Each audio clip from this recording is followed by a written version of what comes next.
All right. Think. Shit. Hey everyone, welcome back. Just thought I'd hang out for a little bit. It's kind of ending the day, and actually, shit. Hold that thought. I will be right back.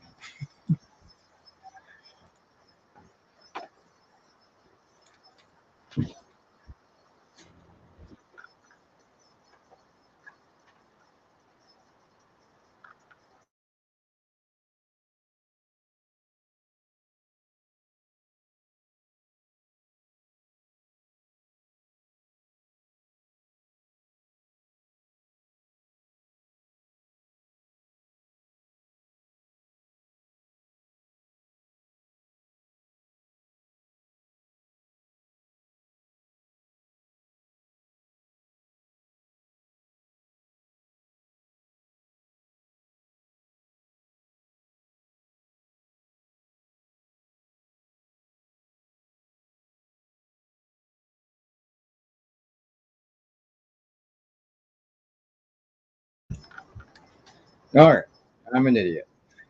We're back. So just yeah, so I just figured to hang out for a little bit. Don't really have anything planned for the night, at all. I was just kind of bored and was going to sit up here and work on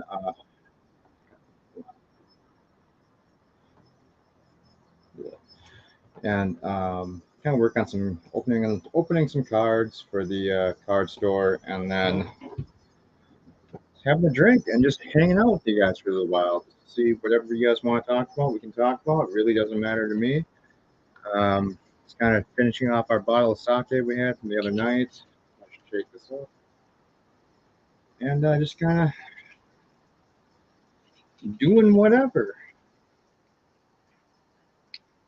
But,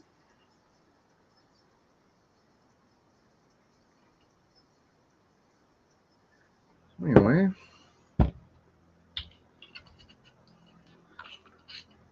we'll see if anyone is out there and wants to hang out. Otherwise, I'm just gonna entertain myself a little bit. Yeah, I just got some cards. I was gonna open up while just kind of chilling here. You son of a hey Thomas, you son of a bitch started streaming when my phone's at 11%, and these moron college foot players are blasting rap music. Sorry. Sorry, Thomas. I'm not gonna be a very long one probably anyway. Seems like a pretty slow night. Uh, and I don't have anything planned. I was just gonna kind of go through some cards while just hanging out for a little bit and having a drink, and just basically just talk about whatever anybody feels like talking about that decided to show up.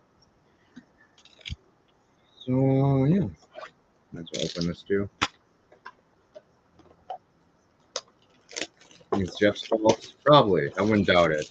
I'm sure the library has something to do with it. It's probably some weird library for frat party. 30 hours. Now, if people show up, we'll go for as long as people want to go. But the only thing holding me back is I don't want to talk to myself all night, and it's really hot up here. I don't think the air conditioning is working. It's been on for most of the day, and it does not feel like it's cooling down this room very much. So hopefully, I do have a Janus fan running, so hopefully that's not. Uh, hope you can't hear that through the microphone. But it is actually pretty hot up here. It's gonna be like an endurance round to see if I can actually stay up here and not cook myself to death. Anyway, if you're curious, I'm just kind of opening a Legendary Duelist Season 3 uh, box. You only get 2 packs in these things, which is why I don't buy them very often. Fortunately, it's like 15 bucks, not 15, but like $7 a pack, which is kind of ridiculous for Yu-Gi-Oh. But it's figured they don't usually have these boxes at the store around me, and since I had one in, I figured might as well pick one up and take a look at it. I'm not gonna do the usual camera view like we usually do. I just figured I was gonna open this up off screen and take a look at some stuff while chit chatting tonight. And then obviously, if we pull anything awesome, we could throw it on screen. But Yeah, I can't even fucking see the number on this thing. But, hey, Darren, what's going on? Shit, what was I doing? 1 second, guys. I don't have the screen up right now.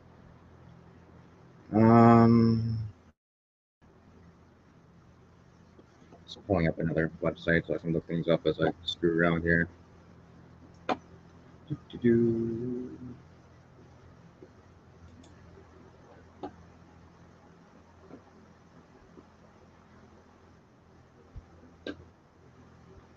Fuck.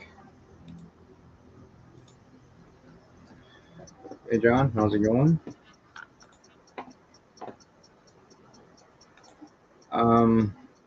Shit. I don't know what's going on with this. There we go. Get rid of this.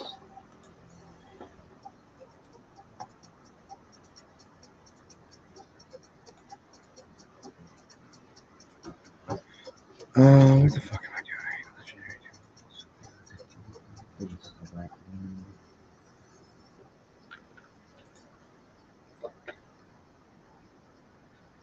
Anyway, all right. Let me get this stream set up and then I'll finish what I'm doing. So if anybody wants to come on and just chit chat tonight, like I said, I don't have anything planned. I was just gonna hang out for a little while having a few drinks before I called it a night here. So kind of just a unstructured stream. So yeah, if anyone wants to, you're more than welcome to. I'm just gonna be chilling and opening cards off camera.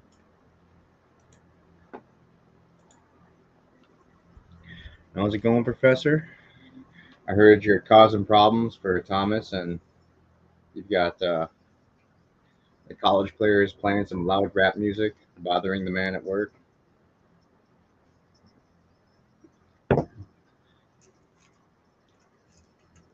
Seems a little underhanded. All right, so I want to look this up.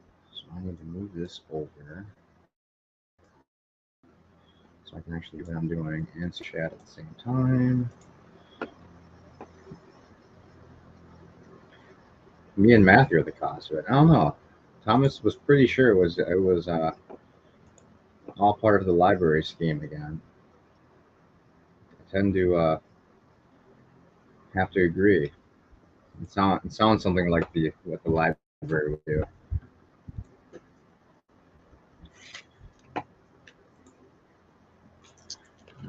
This up my name. Let me drop you the link here. Hey, 1 LD. second. Hey, Darren, what's going on? And there we go. Copy. All right, it's in What? private chat. Hey, Cinnabon. What? No, I'm giving the link to the underground. You got a couple people. Sorry, Darren. I brought you up already. He invited. He said, you know, he actually accidentally put LDG on instead of me. He said, that's why he said, "Hi, Darren," to LDG. And he knows who has Chris down here. Tim's on his way. He should be down below in a second. I accidentally thank you. dropped out of LDG's underworld to come here. I was not. I didn't mean to so abruptly leave the underworld. Yeah, you did. Don't lie. No, I didn't. It was an accident. Yeah, it was you an accident. You don't. It's all right. I would too. I do all the He time. was trying to beat me here because he knew I was coming. Oh my god. That didn't sound weird God, at all. I want to blow him Anyway, You weren't coming. You weren't even breathing hard. What are you talking about? Sorry, hold on 1 second. Music playing in the background. It's super loud. I can barely hear anyone. but it's right, okay, Cinnabon. I just want to let you know, I do not blame you. What? I do not blame you. I For just want to make sure you know that. Okay. I have no idea what you're talking about. You are innocent. I have no hard feelings. We're good. You can move on from your obviously mental psychotic break of liking Picard. Oh my god. And we can move forward. Did you know that Picard is the first Star Trek streaming show to break the top 10? Is it really? Yeah. It's I'm not now surprised. see, It's actually good, yeah. you dumbass. yeah, it's like now if they're smart, they'll start looking at why was this show, which had Right. half the budget of previous shows, why is this one all of a sudden being liked so much? Because they trolled the living hell out of it. They did it the right way. That wasn't an actual question I was asking anybody here. I was I know. I'm saying just letting you that's know what they that should- though. That's I've been saying. I this, don't that's- need to be told that. I don't need to be told that though. Well, that's fine. You don't need a lot of things, but you're gonna get it. I mean, Like interrupted. I'm gonna get interrupted a lot. Yeah, I can know that. I can already tell that shit. Aren't we pleasant to have around, Cinnabon? Aren't we just the most It's chipper? better than me group talking of- to myself. yeah. so. But you see, the thing with Darren, even when Darren's interrupted, he still got half a Bible in before then. So I mean, you're fine. Interrupting Darren is like interrupting a train. It's not that bad. I'll own that. Some people don't shut the fuck up ever.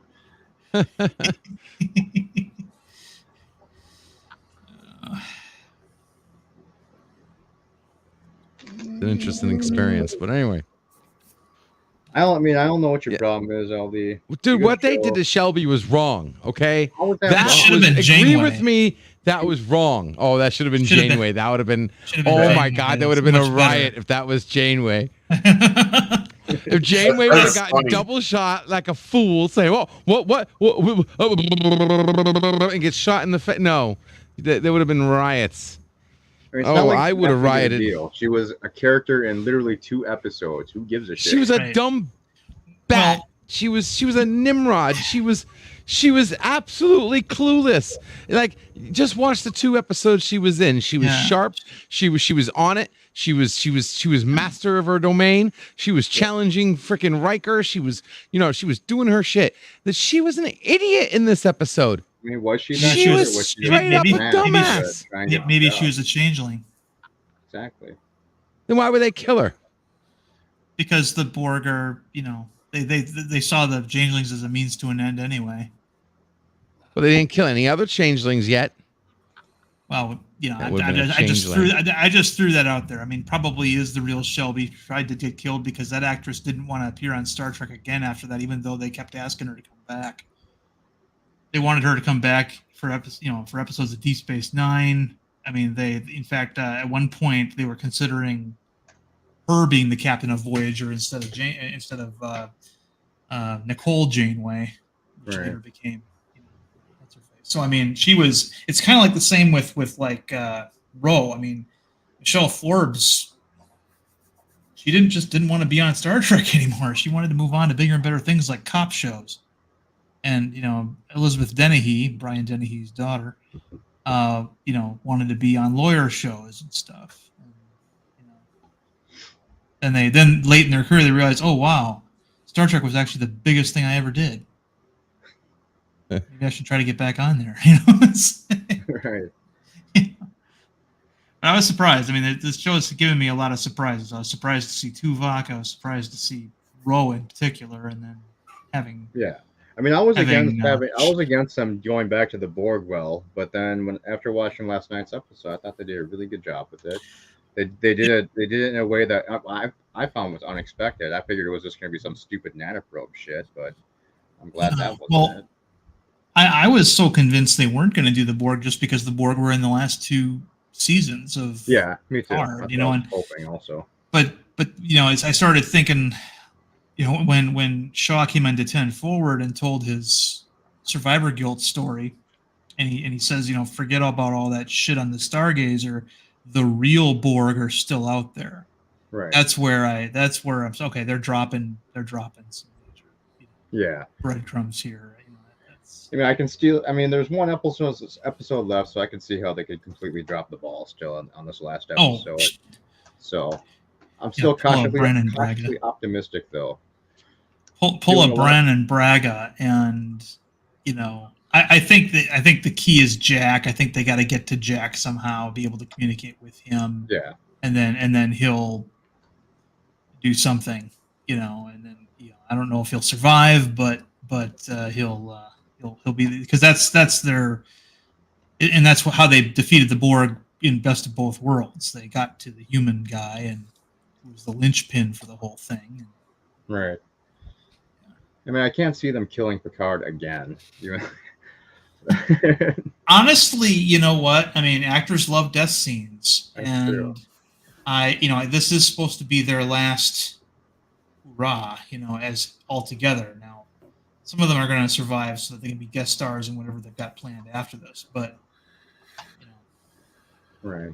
I mean, the thing that I got upset with was Shaw. Shaw dying was not unexpected, but at the same time, I was still pulling for him because yeah, I mean, I like the character, but it doesn't really bother me because I think it closed out his. I mean, he had a good character arc through the entire season, so he did, I didn't mind it.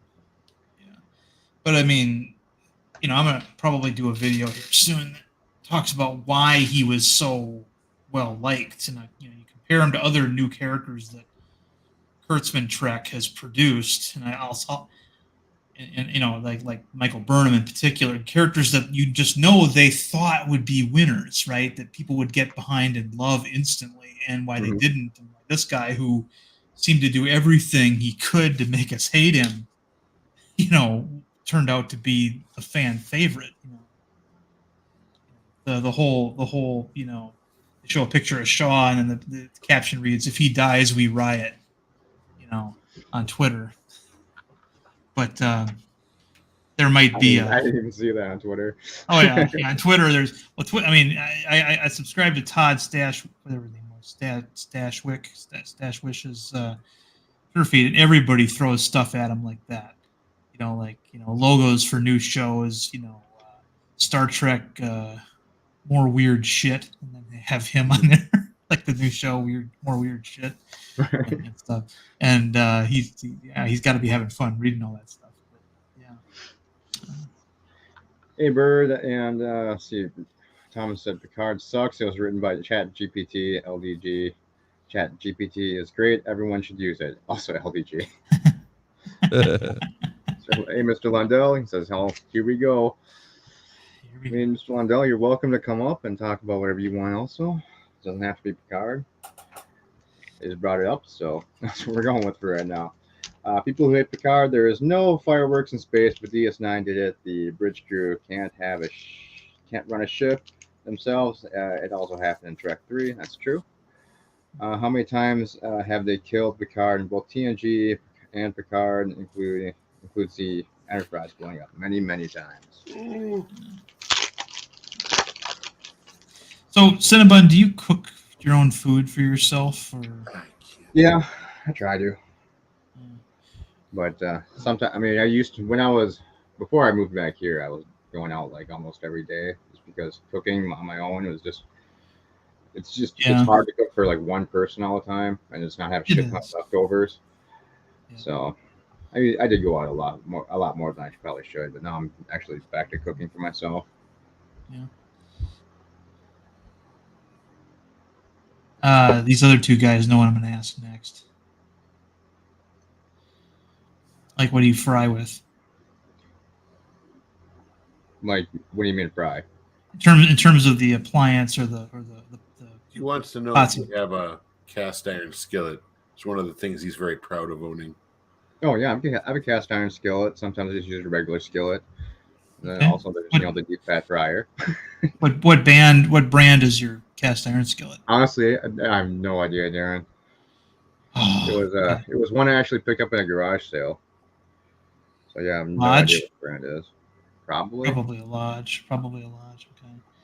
It's not the. I will say it's not the greatest. It's kind of a lighter one. It definitely doesn't have the heft as like a lot of cast iron skillets have.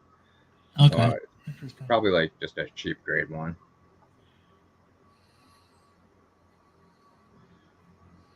Can you go get it? I'm just kidding. Go get it. Will you go get it and stroke it for Darren? Love it. Maybe after your stream, if you think of it, you can go find it. I'll post a picture. No, you don't have to post a picture. Just remember the name, write it down. He likes cast iron skillets like he likes Noctua fans. Oh yeah. God. There's a couple of things that I obsess about. These two morons know this. Noctua products. cast iron. Yeah, we're the morons. Just remember that. Yeah. That was an affectionate thing. That's what insecure heterosexual males do to each other. In case you didn't And by the know, way, those she pea apparently strips don't. you sent me are working great. Thank you, Darren. Oh, you're welcome. Yeah, I sent LDG some piss strips for ketosis. Check the beta hydroxybutyrate in his urine. I'm sure he has those filed away with the thesaurus dictionary that you sent him. He probably wipes his ass with the thesaurus. I know he does because he doesn't use it as intended. Actually, I do, and I use the first word on every page for Wordle. Right before wiping. You didn't get carrot, huh? That was today's word. No, I got it. I got it in what, 5, 4? 5? Okay, that's good. That's good. Wait a minute. Darren, I got you said one for you. On Deja stream last night, you didn't get the word. No, that was yesterday's word. All right. Yeah, that one. Today's sucked. word. What was that, Tim? So yesterday, Darren and I had a healthy debate about cereal brands and commercials. Oh, so you nailed me to the wall. I brought the topic up with my manager Liz, and she thought that Kix had the Kix is for kids. I'm like, no, Liz, it's Trix. Yeah. No. Yeah. Kix had a spokesman too. I'm like, no, it didn't. I'm like, okay, here. I brought up a Kix commercial, and all it is 2 kids sitting at a table talking about their cereal. Yeah. And she looks at it like confused. And like, no, I'm sure it was something. I just showed you the freaking commercial. My God. Okay. Did you talk to Darren last night? Tim had 2. I was just messing up left and right. I was tired. I blew Wordle out. I got through my 5 tries and couldn't get the word. And then when I saw what the word was, I had to fight the urge to commit Harry Carey. And then, you laugh at that, huh? All right. Anyway. But no, then I made the mistake of cross-pollinating in my mind the design of Lucky the leprechaun from the Lucky Charms commercials with the Trix rabbit. Okay. And it was like, and I was convinced that the leprechaun was trying to get his Lucky Charms from the kids, and the same as the Trix, the same as the Trix rabbit. Well then, you know. Then Tim pulls a Darren and looks it up. Yeah. Well, I would like, the thing that I was like, it was circulating in my mind. I'm like, wait a minute, leprechauns don't want people to get their gold. Mm-hmm. So the whole point of the leprechaun in the commercial was to keep the cereal away from the kids. So I'm like, he was that's hiding what a leprechaun does. Yeah. And then they play tricks and pranks and whatever the hell else they use, the magic, which is what I remember happening in the commercial. So I say this, and Darren's like, no, you're wrong. And then JP's is like, you're wrong, Tim. I'm wrong. I've watched these commercials for 20 years, probably 20-some years. So I'm like, I looked it up, and I'm like, YouTube commercial, boom, I'm right. And I looked at 3 different sources. He's got to look it up. No. What I kept telling you was, I'm doing my own research. I'm looking this up. Leave me alone for a minute. And then I had to come on there, and I said, okay, Tim, you were right. I was wrong. I was showing the video. I was pulling a Darren and showing the video. I was subjugating them to video. Those kids are always after me, Lucky Charms. Yes, exactly. Oh, it's time for another drink. Yep. That was the quote. It's how that all started. Well, these guys didn't know. Everybody knows about Count Chocula and Frankenberry, and some people know about Boo Berry, but they couldn't name the other 2 monster cereals from General Mills. Frankenberry, Count Chocula, and Boo Berry was the Peter Lorre ghost thing. But there was 2 other ones that they came out with that were regional and seasonal after the first. Because they didn't sell very well, right? And those were Yummy Mummy, which was a banana flavored one. Yeah, okay, I remember that one now. Yeah. And Quentin Tarantino's favorite cereal, Fruit Brute, which is a werewolf. Yeah. That's with I never heard of that one. No. generic fruit flavors. Yeah, he's got a box of Fruit Brute in almost every movie he's got where there's a kitchen scene sitting somewhere. Yeah, those two I don't remember, but I always remembered being sad that I never saw a Boo-Berry box on the shelf because then Darren's like, oh, those are kind of seasonal. I'm like, oh, okay. Yeah, well, for a while there, Count Chocula and Frankenberry were all year round, but now, in general, all of those monster cereals are seasonal. They only come out for Halloween, and that's it. And they go away. At least for several years, that was the case. But I don't know. That kind of stuff changes. I mean, the idea of the seasonal item fascinates me. The idea of making something more valuable by taking it away for a while and then bringing it back, like the McRib. Oh, wow. Oh, man. Sorry, 1 second. JP's like, you're still wrong, Tim. Yeah, you're still wrong, Tim. After showing the video, I'm still wrong. Yeah. After looking up 5 other videos, including the 2022 one, I'm still wrong. And then JP's will say something like, well, up here in Canada, the commercials were like this, and I can't show you any because Canadian YouTube doesn't have them. But who cares about Canadian YouTube anyway? You thank my Prime Minister. Who cares about that Canadian place? It's a damn truck wreck. Oh, shoot. Holy shit, it's hot up here. What part of the country you live in, Sin? I'm in Minnesota. Oh, yeah. You're, the same neck of the woods as I and Tim. Yeah, it's actually starting to get nice up here, but holy shit, I'm up on the second floor and it doesn't feel like the air conditioning is working, so it's just like 1,000 degrees up here all of a sudden. I had to turn my big overhead fan on today. I'm so used to it being about 60 degrees in here. Yeah. All winter. And then turn on very loud because I don't want it to be blasting through the microphone.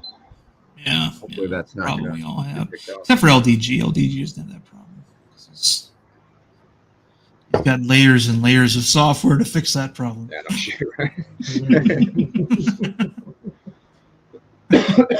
And it's layers and layers of conflicting software.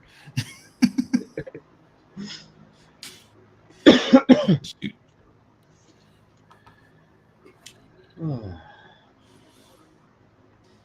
So,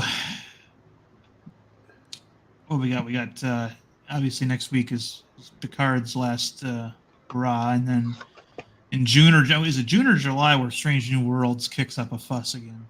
I think it's June because I think there was like a month break between the next few shows, or 2 months or whatever. The one thing, I mean, I am. There were some things I did like about Strange New Worlds with the first season. I liked some of the set design as a reimagining. I thought that, okay, it's not authentic, but I don't expect anything, usually authentic, especially a spin-off of Discovery to be anything like authentic. But I thought that while I didn't quite get, Pike's quarters, I thought his quarters were cool, Spock's quarters being 2 frames big, and just the general the commissary area where everybody eats. It reminded me a lot of the Orville's commissary, galley, whatever you want to call it. So, but I know that Carol Kane is supposed to be the new engineer of the Enterprise in this next season, and I'm hoping they don't ruin her for me. What else was she in? I don't watch that much TV. When a Stranger Calls, you'll know her when you see her because she was in a lot of like Steve Martin movies. She's got this high squeaky voice and great big huge eyes. Okay. I saw a few photos they released and I knew she looked familiar, but I just couldn't place it. Princess Bride. Bride was one of them. Yeah. She never. Yeah, Taxi. If you've ever seen Taxi. She played Andy Kaufman's wife in Taxi. Yeah. That's how old she is, okay? Yeah, but I think that her like she's very seldom been the leading character in anything. But I think but When a Stranger Calls 1979, she played the babysitter in that, and that's what I think a lot of people know her from in terms of like her. Yeah, it's not one of my favorite shows, so I'm probably not even gonna probably bother watching all that much unless someone tells me that there's a good episode on. It's funny. I was thinking about this. When a Stranger Calls was the kind of show that could only be scary and only really work in the era that it came out, because obviously you're dealing with landlines. The idea that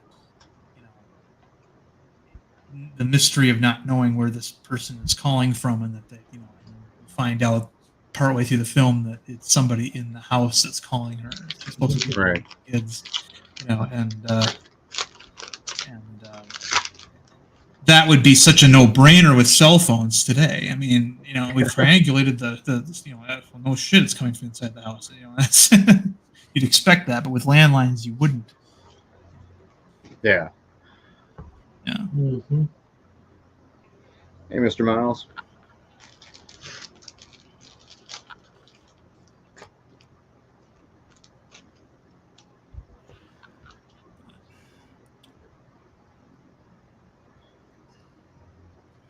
Sorry, I was just kind of going through a few packs here. It's funny. Sweet. This last episode of Picard, when they recreated the bridge of the Enterprise D, what's going to be so frustrating about this is Picard's not going to go into his ready room. They're not going to, they've only probably got just enough money to rebuild that primary bridge set. None of the adjacent spaces will be, so there'll be situations where it would have been more appropriate for him to maybe go into his ready room and stuff, but he won't do that. He'll stay on the bridge, Right. But we were having a discussion somewhere about the automation, that this new ship has, and it's funny because even on the old show, I remember the Binar episode 011, whatever it was. They evacuated the Enterprise, and the Enterprise took off with only 2 people on board, Riker and Picard, and they weren't even in control of it when it took off. But then when they got control of the ship back, Picard sat at the helm and plotted the course and told the ship where to go back to warp 2 and all that kind of stuff. We'll go back to the starbase to get the crew, which they apparently need. Right. There was another episode where it was the one where Crusher was in the warp bubble, and people, if she momentarily forgot about somebody, they would cease to exist. And at the very end of the experience, towards the end of the very experience, it was just her and Picard. She's like, right. Why is there so much space on this ship? Yeah, but I didn't have any issue with that because there was precedent in the franchise for that to happen. So yeah. I thought it was a little bit ridiculous. Everyone was a few people were complaining about it. Yeah. But I think a lot of people were just getting super nitpicky about this one, just because I'm guessing they just want to hate the show. Yeah, I was, and actually, I think Okuda in an interview was talking about how this recreation of the Enterprise bridge is actually better than the original because it actually has real screens on it instead of like the LCAR's light boards that they used to use in the back ones. Yeah. Oh, big whoop. No, I thought they did a really good job recreating the bridge. I mean, it looked really good. We would allow them to burst the bubble. They did a really good job matching up to what it actually looked like. I know a lot of times when they redo these bridges that they make mistakes where you can kind of point out like, oh, that wasn't like that before. But fudge it, yeah. It's like Trek Yards. They pointed out when they recreated the bridge of the Constitution class for the Defiant, they pointed out something that I didn't know that was wrong about it, and that was that the railing, that red railing around the bridge of Kirk's Bridge. For you.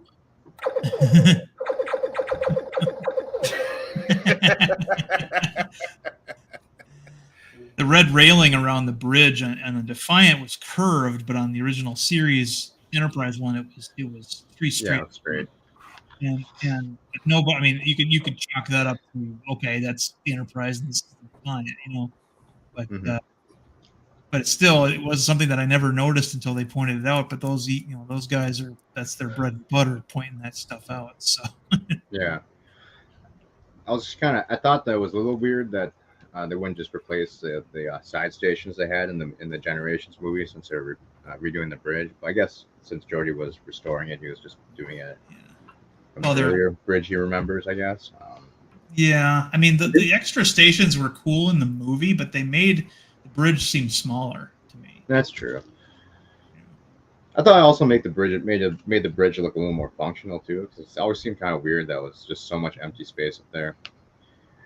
And yeah, the big hallway, the big walkways, on the side, and then for the Generations they added the two forward-facing, seated, positions. That's where Lieutenant J sat in Generations, and stuff. And it looked. I mean, they also they lowered the 3 chairs back down to the floor, like I was just going to ask that because I thought in Generations they added that step up.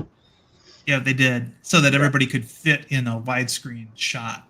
Right. That was why they did that. Very practical. But they're getting it back to the way it was on the show, and it's very easy to make new accounts boring. That's par for the course there, man. What can I say? Josh Street, the D was the Love Boat in space. Yeah, it was basically a heavily armed Marriott Convention Center, but with limited weapons. Well, that's what's interesting. Worf, like what? Worf, Worf had this. Sometimes I'm thinking Metalis is giving some of these characters the voice of some of the fans. Oh, gee, we got a spammer. All right. You're popular there, Cinnabon.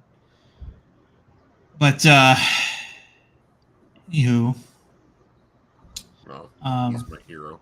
Who's the sick sumbitch?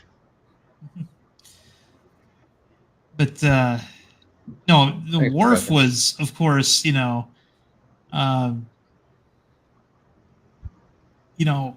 they're going to be going in for a fight, so obviously he would want something better, Yeah. The Enterprise D was the most powerful ship in Starfleet or ship type when it came out, but 7 years later it was, not so much. But right. Yeah, I think that's going to be the one thing next episode that I kind of have a problem with this one was, they're charging in the battle with just the Enterprise D. It seems a little ridiculous that they're expected to go up against the entire fleet that's been assimilated. That's kind of the only problem I had so far with the episode.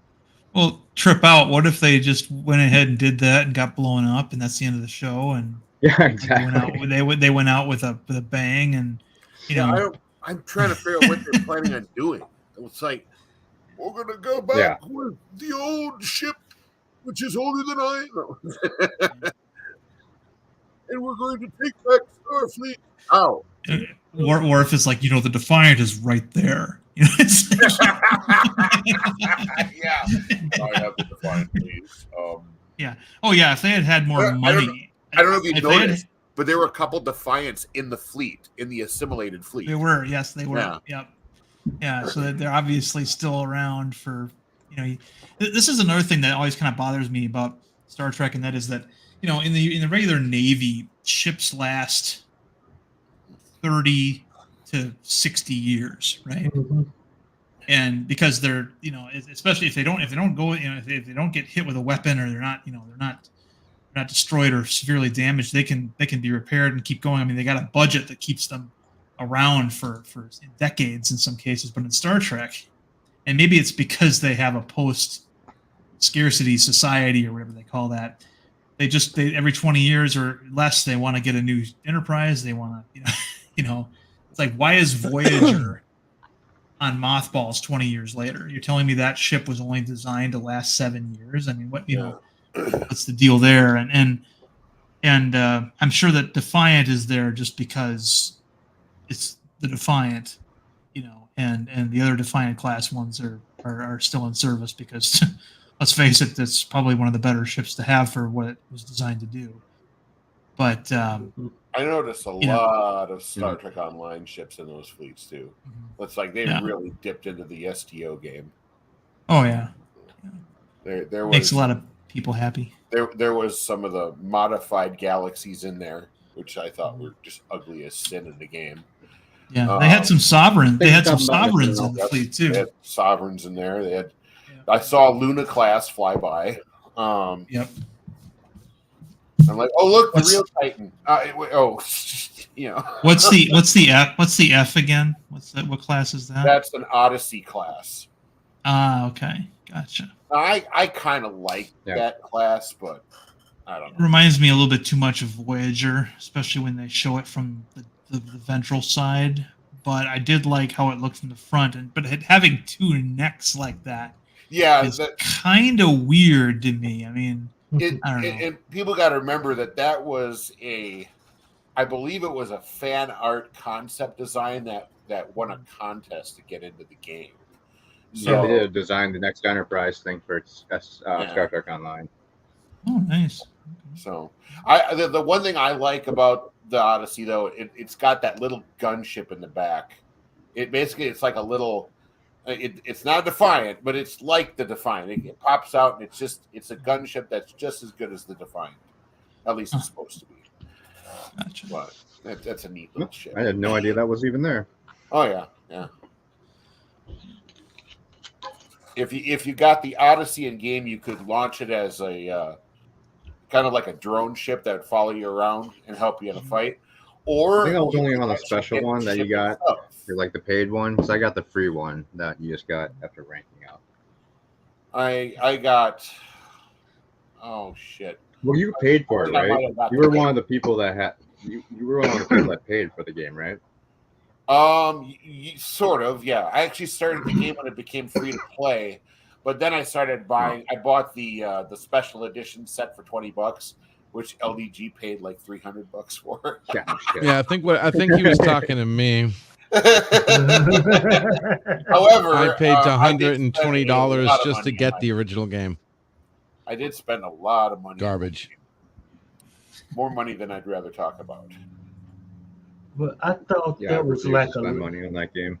Yeah, that type of money. I thought that was like a legacy level or something that you ended up with.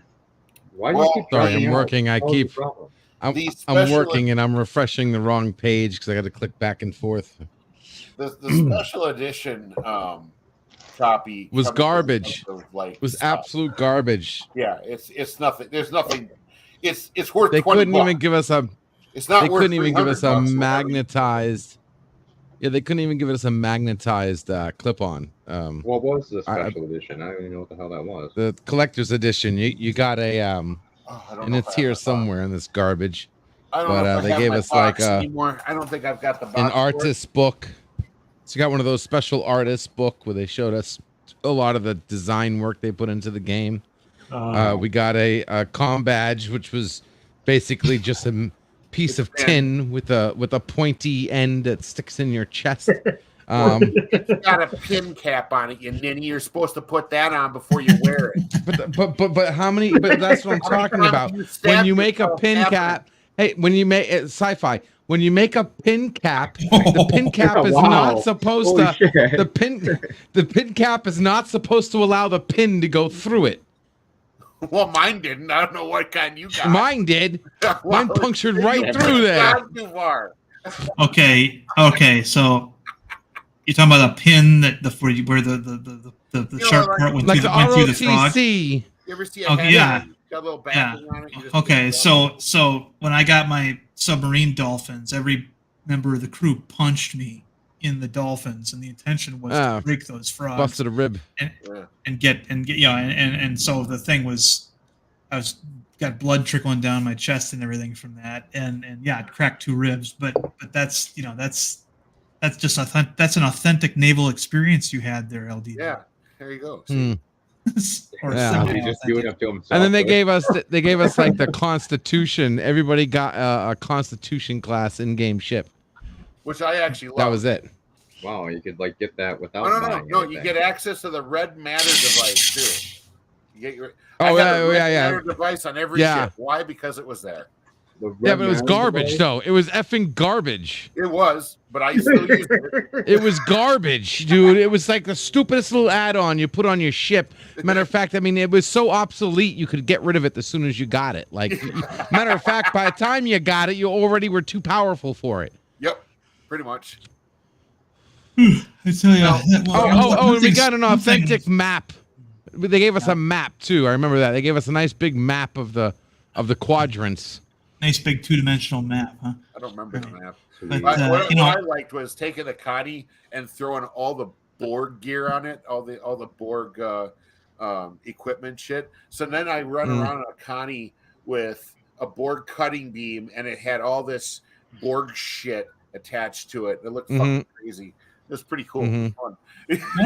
One of the things I did like about online when I played it was that if you were like a TOS man like me, your starter ship, if you wanted to just stay in that, you could, and you could bring it up to speed with a lot of the other, ships from the other eras within the game without changing the look of it, But PvP. That was kind of nice.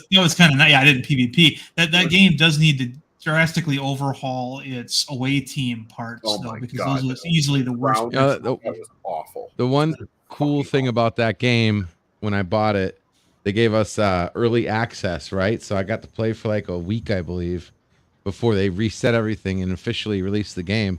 And the night before they were going to refresh everything, they wanted to clear the board by unleashing. Like, I finally got to see what I wanted to see, but in a game that didn't matter. They unleashed hundreds of Borg cubes across every sector. I mean, there were cubes everywhere. You could not get away from the Borg. And everybody spent like I think we got a good 3 or 4 hours of just fighting Borg trying to stay alive. It was so cool.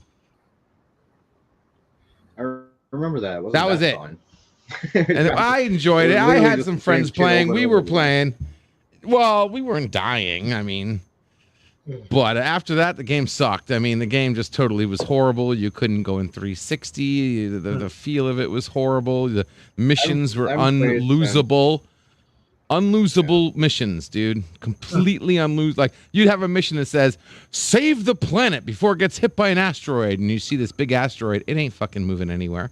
That asteroid's just sitting there. That shit ain't going nowhere, dude. Like, you know what I mean? The challenge was in the daily missions that you had to, log in and register and get in with other players. And, the problem was like, okay, at first they were, once you got your ship up to specs, they were pretty easy. I had a group that I played with from one of my old freelancer mods, and we got together. We had a lot of fun. Then they changed everything. They got rid of the Borg ships and the anti-Borg weaponry. They changed how you.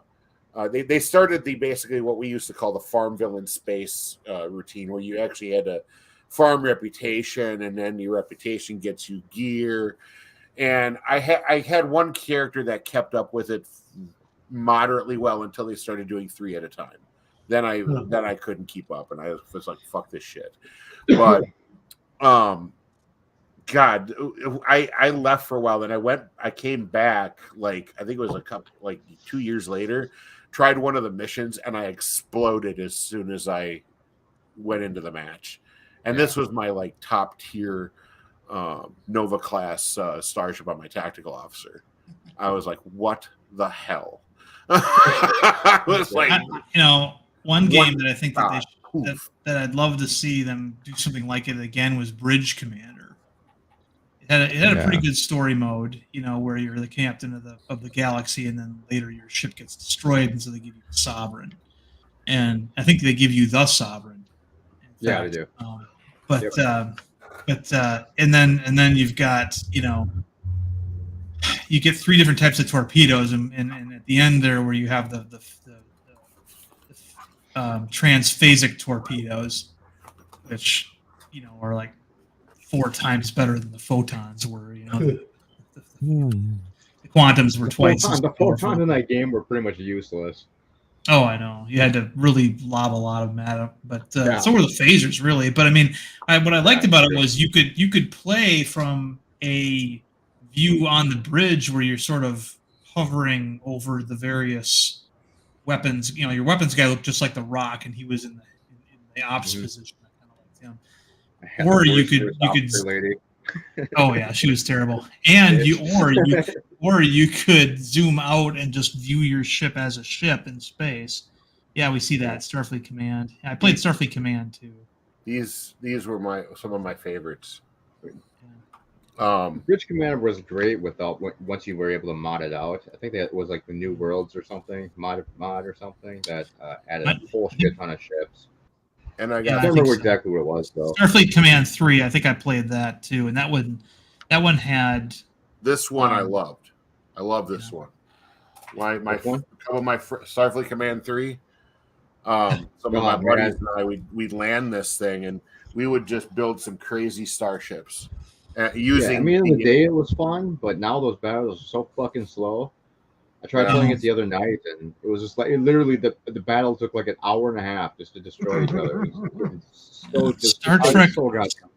Star Trek Armada 2 was fun too. I remember that one, but the problem with that one was I played it, and I finally got to it was a storied campaign where at first you're Starfleet, then you're Klingon, then you're Cardassian, I think, or Romulan, and then at the end you play Borg. And I got to into the third Borg mission, and the game shit the bed. It's like they didn't expect anybody to want to play the Borg, so they just didn't. I don't know. I like the Borg the best because you could take over ships. In Starfleet Command 3, my buddy Charlie, he could do the craziest shit with the Federation ships. He took the Defiant, and instead of giving it its normal loadout was like a pair of quantums, a pair of torpedoes, and then just phasers, the pulse phasers. Well, he took all the phasers off, all the quantums off. He put 4 sets of photon torpedoes, light phasers, and then shoved the power supply into the heavy weapons. And when he fired the torpedoes, they would double burp. So you just see a shitload of torpedoes coming out of the Defiant. I was like, what the fuck, dude, did you just do? Is it cool? It's cool. I didn't enjoy it. That game was much more fun in custom battles, but trying to play the campaign was such bullshit. Oh, yeah. What about you guys play the Dominion War game where... Oh, I loved it. That was my favorite RTS game. Ed Ross is giving you, missions, and one of them is there's this new ship that kind of looks like Voyager, but it has the rapid fire pulse phasers of the Defiant in the front end. So it's like is that what it is? Yeah. And then later you have to bust Lieutenant Riker out of the Cardassian prison, and then later he becomes the captain of that ship. It's just kind of weird. Imagine a sovereign that moves like the Defiant. That was the other thing my friend did in Star Trek Starfleet Command 3. Super ships. I'm not crazy about super ships, making them super badass or whatever. I like ships that have thing they do really well. He geared it for speed and just dropping mines. Mm-hmm. So this sovereign would fly by you, and he called it stretch because it was so freaking long. You just see the sovereign fly by, and all of a sudden, 30 mines come out of the ass end of it, and you got nowhere to go. Yeah. It's like the Steam Runner. It's a great ugly ship. And I envision, why is it ugly? Well, it looks like it's heavily armored, Right. Probably not that fast. It doesn't seem to have a lot of weapons emplacements on it, but this thing can take a beating. Like a ship like that, I like it does one thing really well, but everything else is average or below. Speaking of games, have you seen the preview for the new game that's coming out soon? No. That narrows it down. Yeah. That new game, that one of the 5,000 new games coming out. I'm assuming it's a Star Trek. No, it's kind of like you're playing as a bridge officer. It's a story-driven game, kind of like your Red Dead Redemption 2 type games. Is it a Star Trek game though? Yeah, I'm trying to pick it up. Okay. We watched the preview the other night. I forget what the fuck it's even called now, though. God damn it. Someone in the chat help me. What was it called again? Oh, I should probably just look That's it. The last good Star Trek game I played got canceled. It was called Star Trek Adversaries. It was a card game that really scratched the itch because there were ships in it that would fire on each other when you played a card. And it went away. It just, I don't know if they lost their license or what, but They I think it was just too niche. So. I don't know. I mean, I never paid a dime, and I was having a lot of fun with it. And I think that was why they made it too fun. You didn't pay your due. That's why. No, I'm kidding. Well, I know other people did. Oh, you know what? Yeah, that's right. It was actually taken down by CBS because it wasn't even a licensed game. Oh, wow. I didn't know that. Oh, wait a minute. Are you talking about that bridge walkthrough? No. Or that, No, that, it was basically just it was kind of like a card game almost, where you just like play like different cards and they would fire at each other. It's hard to explain, but you play a card and all of a sudden the ship would warp from behind you and put itself in front of you, and so you were always looking at these ships from behind, and they would fire on the other ships, and it was, and one would blow up. You'd play another card, and then you had shuttlecraft cards, you had special weapons cards, and you had officer cards as well that would augment certain ships, existing ships. It was fun. It was Resurgence. That's what it's called, huh? Yeah, I like that one a lot. I played it almost every night on my iPad, and then one night it was just gone. So I went to look for information, and then I found out it wasn't even a licensed game. It was just some guy that just put it together. Wow, that's some kind of balls. Okay, so Star Trek Resurgence is the game that you're talking about. Yeah, it looks like a really good game. I was gonna pull up the trailer again. Yeah, Spock's on the thumbnail. Got the IGN trailer up. Not too bad. That's not Nimoy's voice, but it looks like Nimoy. Yeah.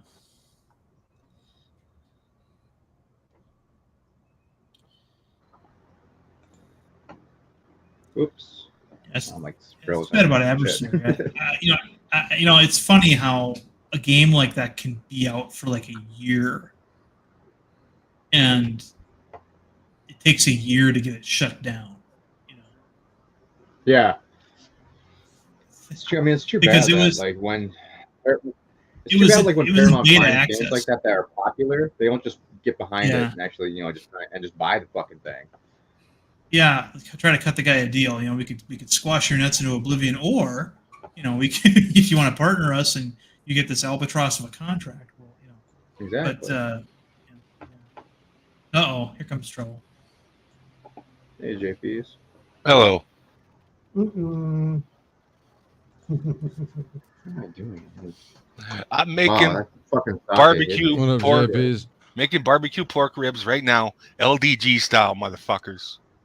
450 degrees. So in foil wrap. Wait. Here, 250 degrees, 2.5 hours, and then 15 minutes at 400. Oh, see, that's a little bit. I went. Yeah, I cooked mine in an hour and a half. LDG style. You gotta put them in there frozen, tinfoil wrapped. Then you gotta throw butter on them and cook them at 400 degrees. So butter. Didn't you put butter on them or something? I put barbecue sauce on. I thought you put butter on them too. I thought you said barbecue. No butter. No freaking butter. Before you said butter. You're doing it all wrong. No, man. I think you got butter in your ears. No. You got to throw them in there fucking thawed out, you dumbass. Well, no. Okay, so no. See, so frozen ribs under the hot water for 5 minutes to de-thaw them. Hot water that de-thaws them. Then you put them in the rack then you put them in the rack with the aluminum foil, 400 degrees, hour and a half, done. Put barbecue sauce on the ribs about halfway through, and you're fine. I survived. I didn't die. I'm still alive. You didn't even dry rub up them. That's a point of question there. I got a special thing in the mail today. I don't know if you call this living, but well, I mean, I don't think you would die from them? I'm just wondering how you could like eat that. I mean, it would be like literally. No, dude, they called me a dead man, dude. Cinnabon, they called me a dead man. Dude's probably got worms in his intestines. They thought I was gonna have salmonella worm poisoning or some kind of crazy. You still could. The effects of that could be, could be happening any moment. Oh yeah, I'm making babies inside my body right now. Motherfucker's got a tapeworm. Tapeworm, something. You got worms crawling up into your heart. In your bum. Yeah. No, I got my Famous Dave's jalapeno cornbread mix today. Jalapeno baby wipes? What? Jalapeno cornbread mix. Okay. Next time LDG's on camera, we're just scooting down the hallway. He's gonna come on. I need people to donate money. The doctor says I have parasites. I don't know where they came from. We're like, those fucking ribs. You see him dragging his ass down the carpet. I can't stop shitting everywhere. I've lost 100 pounds. The doctor says I can't lose another 300 pounds or I'll die.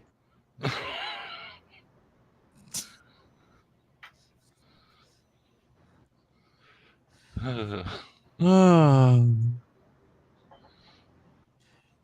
mama's so fat. When the doctor diagnosed her with a flesh-eating disease, he gave her 87 years to live.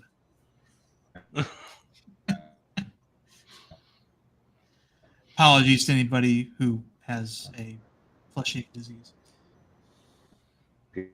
Is just probably overeating at this point. Yes, Tokyo Trekker. We did have a spammer. He was quite spirited. But it's a Yo Mama joke, so. God damn it! Stop doing that. I didn't do shit. That wasn't you. I'm talking to myself. Hit the wrong X. I've been like frozen for the last 5 minutes, so I have no idea what anyone. I know. I keep hitting the wrong refresh. I'm sorry. I'm done now. I'm done. I finished. I'm not working anymore. There you go, dumbass. I'm here to relax. Oh, much fun. Hey, so I bought a fan. Bought hopefully an industrial-ish type fan that will keep me nice and cool in my office. I hope it works. We'll see when it gets here. But I'm tired of buying those cheap plastic fans you get from freaking Walmart and crap, and they're just horrible. They don't last long. They get dusty. They're what does it look like? Right. Yeah, it's called a tornado. So the game I was talking about, I threw in the regular chat the link for it. You gotta get your hands on one of those fans. While you guys have been talking, I've still been trying to work on that, even though we've gotten past that. But I'm fucking determined. There it is. Who is Stephen Mulvey? It's he was Mr. President before. Oh, okay. He's asking for a link. Gotcha. There you go. LDG, you gotta get one of those coming through. There you firefighter go. style fans. The ones that I got this thing. It's like a tornado fan. I'm afraid of tornadoes. Tornado high velocity, stationary, non-oscillating metal pedestal fan, 30-inch adjustable height, commercial industrial use, 3-speed, 8800 CFM, whatever that means, 10-foot cord. Safety cubic feet per minute. Oh my god! My goodness. You work with computers. You don't know what. Yeah, CFM you don't know what means? CFM means. Jeez Louise. Oh my god! Blood just squirted out my nose, man. What the fuck? Yeah, I'm incompetent. Okay, because I can't hear anything. Hold on, guys. Hello, Hey, Tokyo. Tokyo. Hey, Tokyo. Hola. Oh my god, the sake kicked in. I'm like fucking drunk. Sorry. Dude, you're drinking sake already? Or do I need to have another one? Man. Isn't that every night there, like under an hour here? Are you serious? Dear You God. drink that Yeah. warm, don't you? Hello, everyone. Drink that bottle of weird cum sake. Do we need to have an intervention, Cinnabon? Yeah, I'm turning into an alcoholic, guys. Yeah. Me Stop too. What's drinking, with the idiot. Okay. What's I with was the fine, like so you literally gotta- 5 minutes ago. It just like hit me like a hammer like 2 seconds ago. Do you Like, have your holy shit. ponytail on? Did you literally? What's with your hair? It's under his I don't shirt. have a ponytail on, no. Oh, okay. Because your hair's Trying all to like keep on my organized damn behind your face. head. Oh no, Well, I yeah. like it when it hangs down like a mane. Oh, you think it's sexy? No, I think it's hot. It gets you hard when it's in front. Yeah. There we go. That's what I'm talking about. LDJ's rubbing one out now. Damn. Oh, send it back. Well, I came in on the wrong time. Make sure we got Native American. Sorta. That's what I said, and he totally looks Native American. Wow. Hey, Tokyo. Hey, Truman. How's it going, guys? Yo. There's zero structure for this stream tonight. No worries. Hey, what's going on, guys? What did everyone think of episode 9? Picard? Oh, you're asking that in the wrong room. Most of these people feel like throwing things at you now. But I like it. I like it too.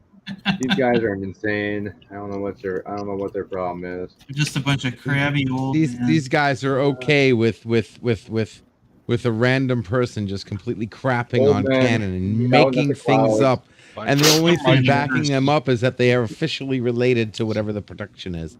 Yeah. Slow down. But like I said, the only thing that really annoys me is we still don't know who the talking head was, and if the big bad is the Borg, the talking head didn't speak like a drone at all. We're not. Hold on. But no spoilers of episode 10 because we'll never know who that. No, we're talking about episode 9 too. There, crewman. I don't know how many people in the chat have seen it or who's watching this replayer in the back. Who cares? By the way, guys, we're going to talk spoilers for Picard, so if you don't want to hear them, get the hell out. All right, there's your spoiler warning. The man said it. We've all seen it. Total train wreck. Sorry, I thought everyone saw it. I apologize.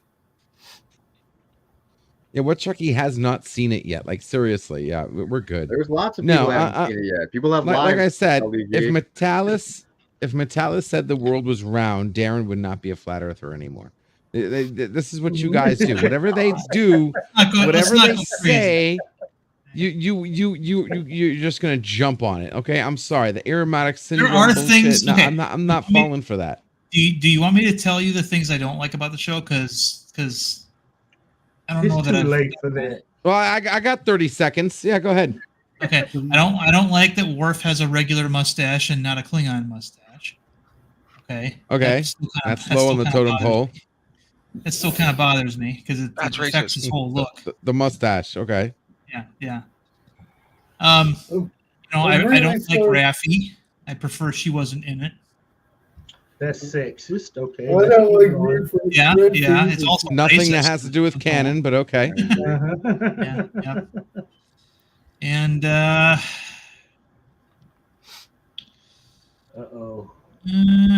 would have preferred the actual Moriarty to a memory of Moriarty in the Daystrom station. Yeah. Let's see. Talk about minutia. He complains about us nitpicking. Exactly. We're talking about things that matter, and he's worried about a hair or two. These are by definition minutia, and I don't let them bother me, but there are. I mean, I'm just saying. I don't think this is 100. It's not perfect. It's not 100% perfect in my eyes, but I am enjoying it. I'm enjoying it too. The only annoying thing is that I made the mistake of joining Deej's channel before episode 9 came out for New Zealand. Oh, yeah. Well, at that point it was only supposedly theories that they had, but I don't know how. But Jay pretty much guessed the whole episode. I don't know how he even knew about the Enterprise D being restored before he even saw it. So. Well, you joined late then, because the entire first part we were talking about what happened during the episode. Then Salty came on. Yeah. Salty checked their channel, so I left. It was fun for the. This was. That's why you left.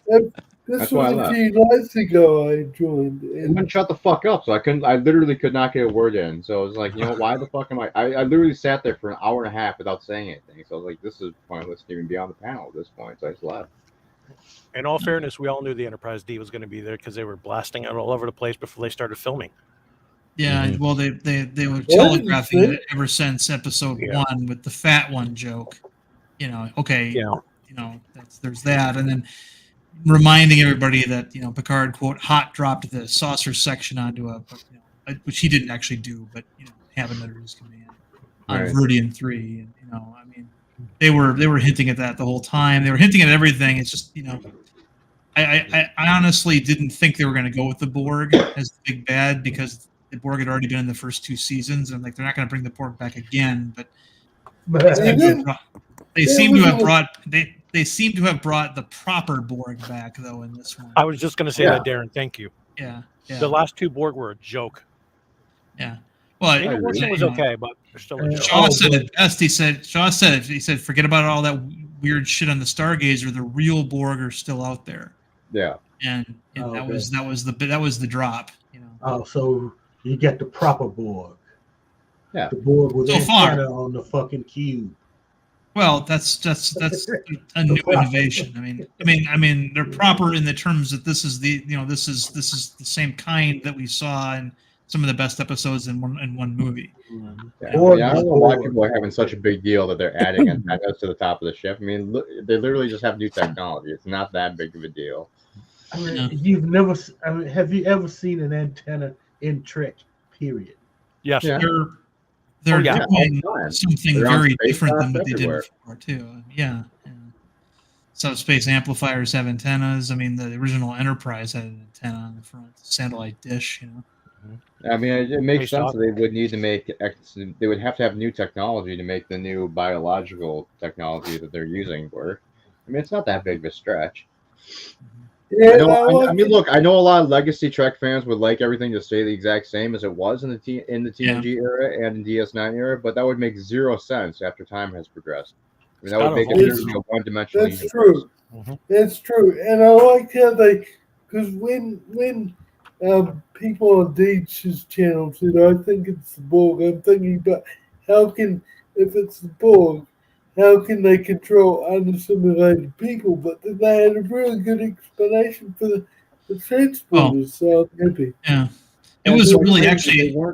I'm sorry, go ahead. Yeah. Go ahead. That was a really chilling moment when they explained that basically a good chunk of the fleet's already been assimilated. Anybody under the age of 25, if they've used the transporter, and how they put all that together, and it's like, oh shit, they've already lost. Yeah, I was going to say. I mean, everyone's saying, well, they weren't assimilated. Well, they were already assimilated at this point, so it makes sense that they were able to be controlled, and it also answers the question why Jack didn't go and control like Shaw or whatever on the bridge when they were all up there being held hostage, and they went to automatically went to one of the Asian Bajoran guy because he was younger. So that actually kind of answered that question without actually stating it. And when you go back and watch some of the other episodes, that you actually notice that Jack never took over somebody's body that was older, one of the older crew members. It was always somebody younger. So, I mean, some of the stuff was answered that they just didn't state it overtly, though. Yeah. How he found out about his powers now makes perfect sense, too. I mean, he didn't get triggered until he met Seven.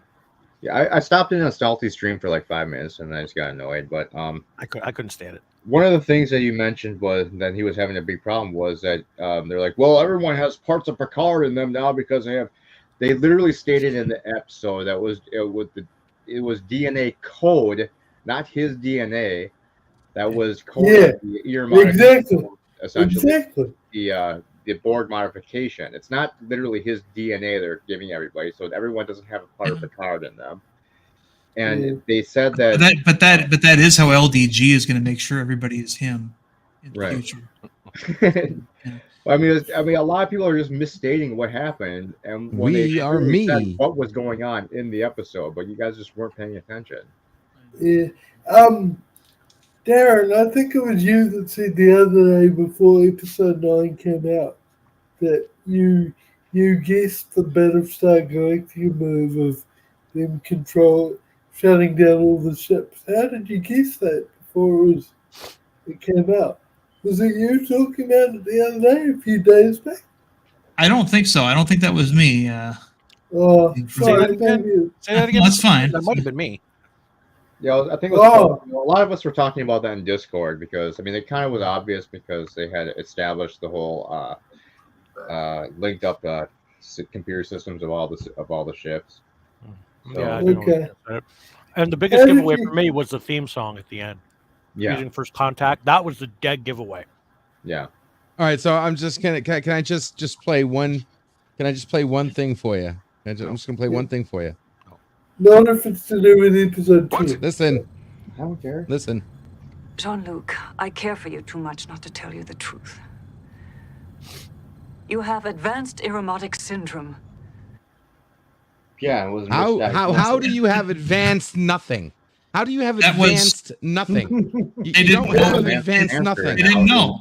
They didn't know. There is no I don't know. There's a difference between having cancer and having Totally advanced incorrect. cancer. You're You can't have totally fucked advanced up. cancer You're not if you don't have you're not cancer. listening. You're not absorbing information. Okay. Make a clear and consensual comment that goes with that. Go ahead. First of all, Go ahead.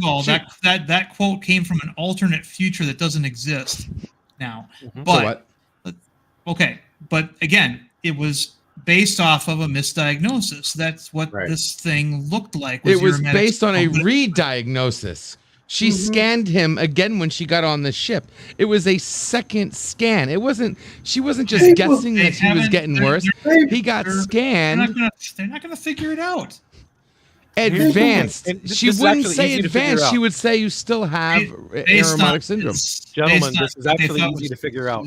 This is actually a lot Now he's easier a to figure cyborg. out It than doesn't you think matter. it is. He's All right, go ahead, Tokyo. All right, Tokyo, I want to hear this. It's so all good things, there was no Borg to trigger it. The Borg was always going to be the trigger for whatever was going on in Picard, right? So, in all good things, there was no Borg to trigger it. There's no reason to not diagnose him with aromatic syndrome. Yeah, Okay, so let's wait. I'm with you, Tokyo, but let's wait. I'm having a conversation with Tokyo, right? Tokyo made a point. Let me speak to Tokyo, okay, Darren? Are you good? Okay. He wasn't diagnosed with automatic aromatherapy syndrome. He was diagnosed and scanned for advanced syndrome, meaning the next stage beyond having automatic aerosol whatever syndrome. That was okay, in an alternate future. And but even it doesn't matter. It was still him. Remember, it was still him. Died from LDG. He was still assimilated in that time period. So yes, they still misdiagnosed it, and then when she scanned it again, she just misdiagnosed it again as misdiagnoses happen all the time. Trust me. Am I the only person who's understanding the difference between having cancer and advanced stage cancer? Okay. Yeah, people still misdiagnose it. If they misdiagnose the cancer in the first place, and then they think it's advanced, or say it's exactly. So Dr. You're filling in some frog. That's some Jurassic frog DNA. If I ever heard it. Any sense okay. Okay. Sorry. No. Worse. It's linear. They're not half as good as ours now. Then they keep that's like saying that's like saying you have a fraction and you have a broken bone. Okay, really you can't have a broken bone if you never got a fracture in the first place. It'd really help if you use the quote from the same timeline as the ones that we're talking about, because again, the all good things future we saw was not obviously where things were going. Right. We don't have that based on the disease in season 1. Okay, so. The disease was never mentioned until all good things. In 2 alternate universes, huh? Is that what it is? Mira Bev is just as bad of a doctor as regular Bev. That's what you're saying. No. God, no, I'm not. All I'm saying is you can't have advanced, man. LDG, the point is she misdiagnosed it in the first place, and then our second scan, it appeared that what her diagnosis of the aromatic syndrome had advanced. So she's just saying he has advanced aromatic syndrome. She's making it the best guess as she can of what's going on. I mean, I don't know what that sounded pretty damn. That she didn't sound like she was guessing. She sounded like she knew. She There was thinks that's what it doubtful. is. She al- That's she not- also and said that's that everybody in the How many? time Wait a timeline second. thought Wait it a second. was. That was how many years in the future? So you're telling me that they had the technology to see it now, but they didn't have the technology to see it in the future. No, And the before. ships, and the ships in that, and the ships in that alternate universe were going warp 13 too. I mean, everything was different. Exactly. They were highly advanced. They were even more advanced than we are now. They were But different. everything was also going backwards though too. Right. Everybody They was made a de-aging and mistake, dying too. because of the anomaly. At that point, they had no idea what had. You don't have a leg to stand on. on because your information comes from a world that didn't exist. Technically, I would say any damage done would have gotten cured when Picard was on the planet that was making him younger. It would have rewritten that anomaly. It would have fixed the remember insurrection. It might have stunted it. Okay, while I could maybe see that point, LDG, it would still come back because as we saw Geordi's eyes apparently re-melted out of his head because he's blind again. So apparently that leaving that planet didn't make those changes in their physiology permanent. Yeah. Perfect point, Cinnabon. Just face it, LGD. It was misdiagnosis. Doctors misdiagnose things all the time. I should know. I spend a hell of a lot of my life under the health system. With all due respect, we're talking 24th century technology.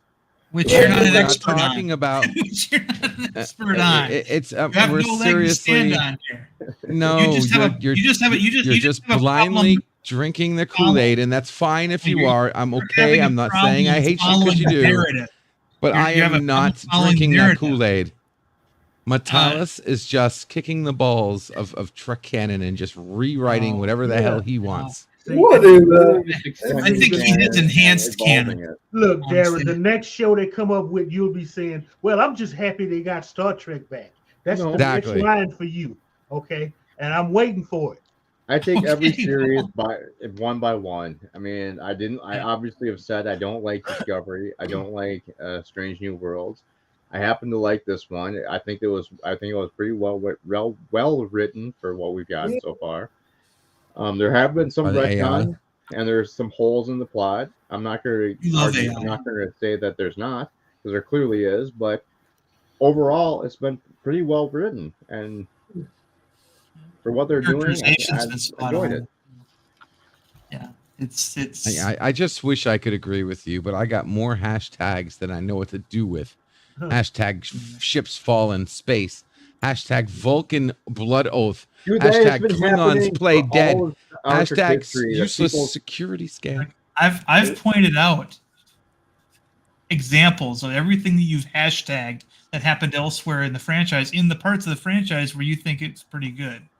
And you were dead wrong, because if you looked at damage from Enterprise, ships don't fall in space. They continue on their trajectory of inertia.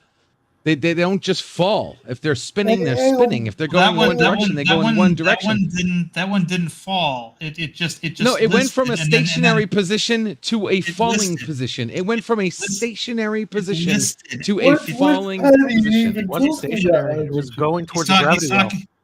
He's talking about the Intrepid when Ro hit the cell with her shuttle. And again, this is all storytelling technique when it comes to these ships too. That's why they always face each other right side up. They wanted to show that it was disabled momentarily, and then it was getting its bearings back and straightening back out and preparing to fire torpedoes. This is not unheard of in Star Trek at all. Like that ship should have went. Sorry, go ahead. Undiscovered Country did it. It's true. Undiscovered Country had a falling ship. Had a delisting ship. Yep. From a stationary position. No, not listing. There's nothing wrong with listing. I want to see falling. Okay, I gotta see which scene are you talking about? Because I will look it up. When the Kronos one was hit by the torpedoes. Yeah, they literally say she's listing out of control. Yeah, that there's nothing wrong with listing. There's a difference between listing and falling. That's what happened. And that's what I'm saying. Like the ship was hit from the bottom end of the nacelle. Right, straight up from the bottom up to the nacelle. It should have rotated. It should have listed in that direction.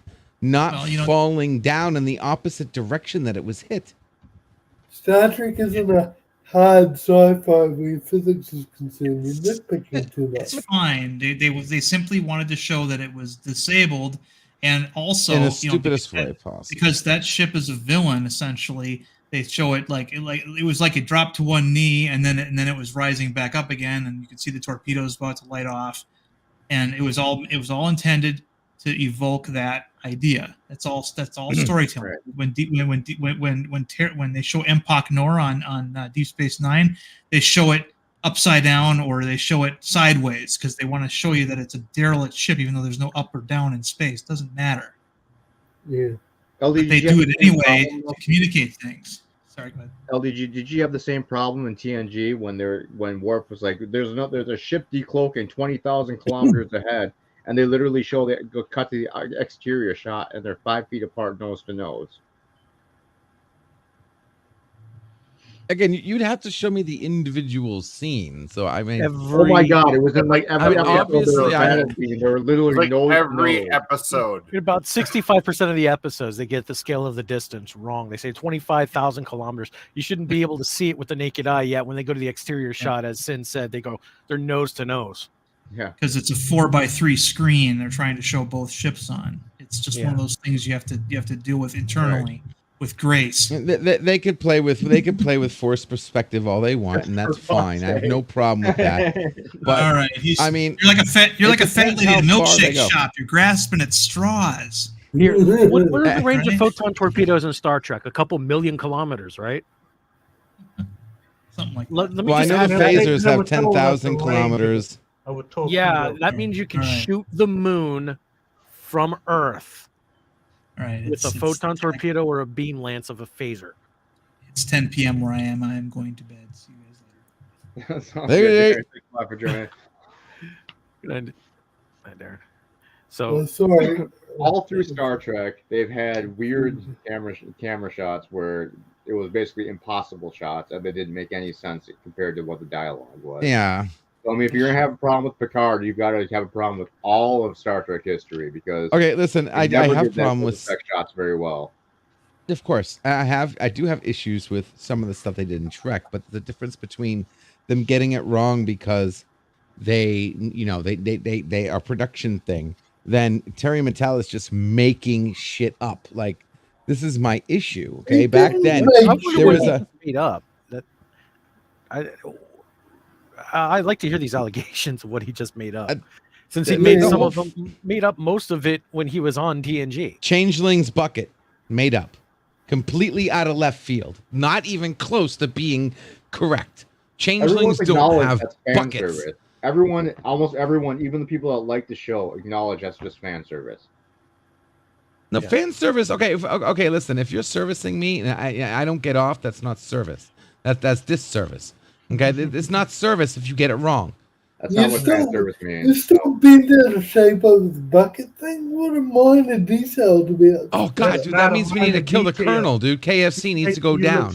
No, yes, that is dumb. That was just completely so what? Dumb. Big deal.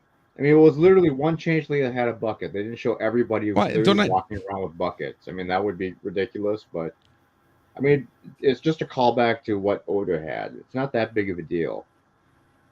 I don't understand why that is such a huge deal to you.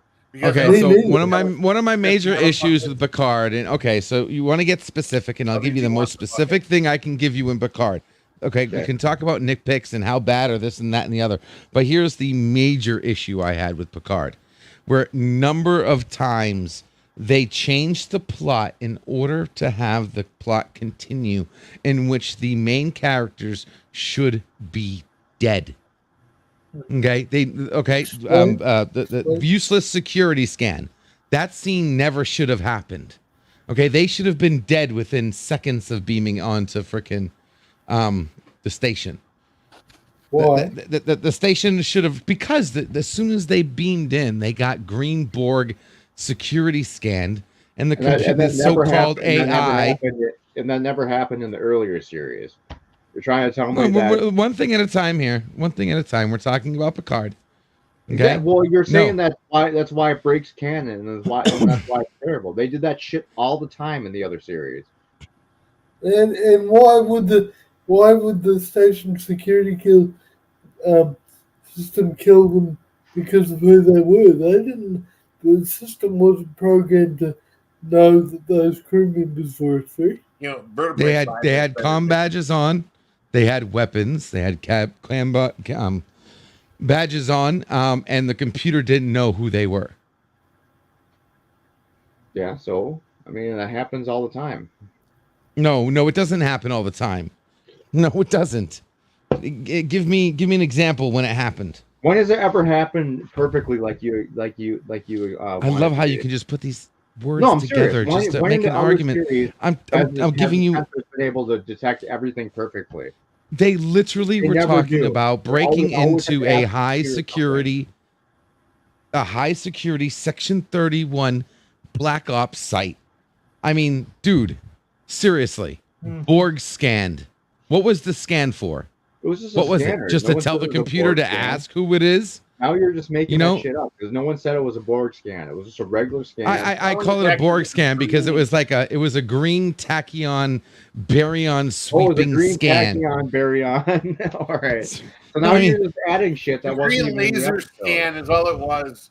It was there to go, oh look, there's people here. It was the same. It was the same kind of scan that the Borg used to Voyager. When the 15 Borg cubes came by Voyager and one of them stopped, used a very similar scan, and even Janeway was like, think happy thoughts. Yes. And then nothing happened to that. Why? I mean, there's no big deal. Knew. No. The Borg knew exactly everything that they just scanned. They knew that was Janeway. They knew that was the Voyager. They knew that scan gave them all the information. The scan is exactly the same because it's the same color. That's ridiculous. What was the scan for? It's a security station. It literally said the AI is going to kill you if you don't act fast enough. The whole scene was set up. Starfleet personnel that came aboard. That's pretty much it. But okay, so you wouldn't say that it was a compromised system. It was a compromised system. They knew that people were coming to break in. Boy, I wish I had access to clips right now. All right, so let's go back to an TNG episode when Data in that not Newground, but whatever the one where the ugly bags of mostly water episode. Yeah. Data goes into the Federation science lab to try and work with that laser. The laser scans him, and why didn't that laser recognize him as Federation? Or the Mannheim episode. There was security systems. Oh, slow down! Don't go too fast, Mister. Don't get slick on me here. I'm Mannheim Station detecting that Starfleet. Cinnabon. I'm here. I'm ready to have a Trek conversation. Don't go too fast, buddy.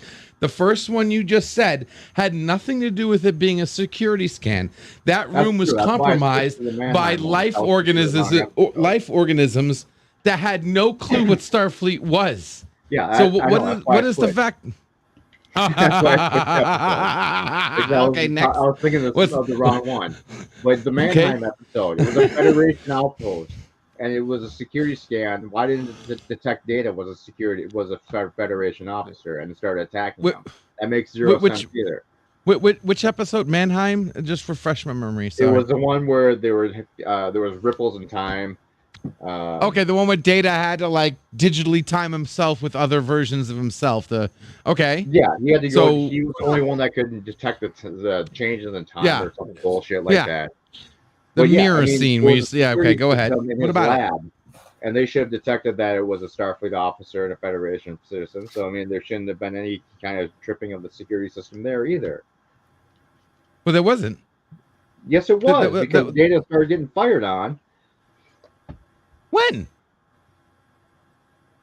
All right. I think you had too much sake, dude, because I think you're confusing. He never got shot at on that one. I'm bringing up do not come. I'm going to come meme. Awesome. Cinnabon is talking about the episode where somebody. Yes, I have a video clip of it. He was messing around with time. Somebody else You're not bring. coming. Somebody else You're not back coming. I'm me gonna up. come. I'm looking for the episode. Give me a minute. I got them all. I don't think I got them all right here. Got in that episode. Yeah, no, that was the Mannheim episode. That was where the guy That's like where he touched had- himself, and he was in with Crusher, and he was like talking to himself No, it all was before- crazy and in and out It was of. before he went through the door with the weird neon Yeah, lighting. he had to patch a Got hole shot at by the to get security time system. right. All right, I'll so have to I'm look it bringing up. Okay, can There's a can link you in think the of it? private chat for Mhm. an episode on TNG where Bashir gets busted in the medical bay from Data. Yeah, the brothers episode, Yeah. or not the brothers episode. The It doesn't fucking- identify him as Bashir though, That's right, part 1. like the computer. I think this whole scan thing, LDG, is a super nitpick, and you're just Yeah. It is The a Enterprise super D was nitpick. not going You're to kill Bashir, though. picking up nonsense just because you want to knock the show. I mean, you literally made up your mind before the season even there's started. better- I mean, there's no better point in arguing nitpicks. it. No, listen. Okay. have Oh, better wait. In response to that, let me defend myself real quick because nobody was talking praise more than myself before season 1 came out. I thought Picard was going to be it. This was going to be the Trek I've been waiting for decades. Okay, so I was totally on board, and I was Picard was a 10 for the first 5 minutes of episode 1 until he had to spell his name in Starfleet Academy to a guy that the Starship Enterprise was hovering over his head. We're talking about season 3 now. No, but the comment was I'm just hating to hate, and I'm trying to say that no, I was not trying to hate Picard when it first started. I was totally in. I think he was and then we talking got about season All 3. right, LD, here's the scene. Here's the scene I was talking about. Ready? Wait, I'm coming. Wait. 2, 1, Don't make me 0. think of Okay, it go again. ahead. Being shot at. Why wouldn't the computer recognize them? Play it never again. happened in Play Star it Trek again. before. No, play it again. I can't, dude. You're choppy. Something's wrong with your internet. You are choppy. God damn it! I just closed everything. Hold on. Get your Hold up string and again. can internet and upgrade it to something a little bit more. Fuck you. My computer is literally like 1,000 degrees right now. I'm surprised it's still actually even running. I mean, your walls are made out of wood, so I mean. Give me a second, fuckhead. We're doing it. Anyway, Tokyo, what's news with you? Nothing. I'm just I guess having no lunch news with and you. listening to this fight that we're all having Going and back to participating it. in said fight. A fun fight. I think we're taking this. You're getting as bad as salty, LGG. Just to apparently disable all this shit too. So I mean, low. All I'm getting is a loading circle of death on top of 2 rabbits. I see 2 bunnies. Yeah, exactly. It looks like one of your bunnies is thinking. Guys. Shit.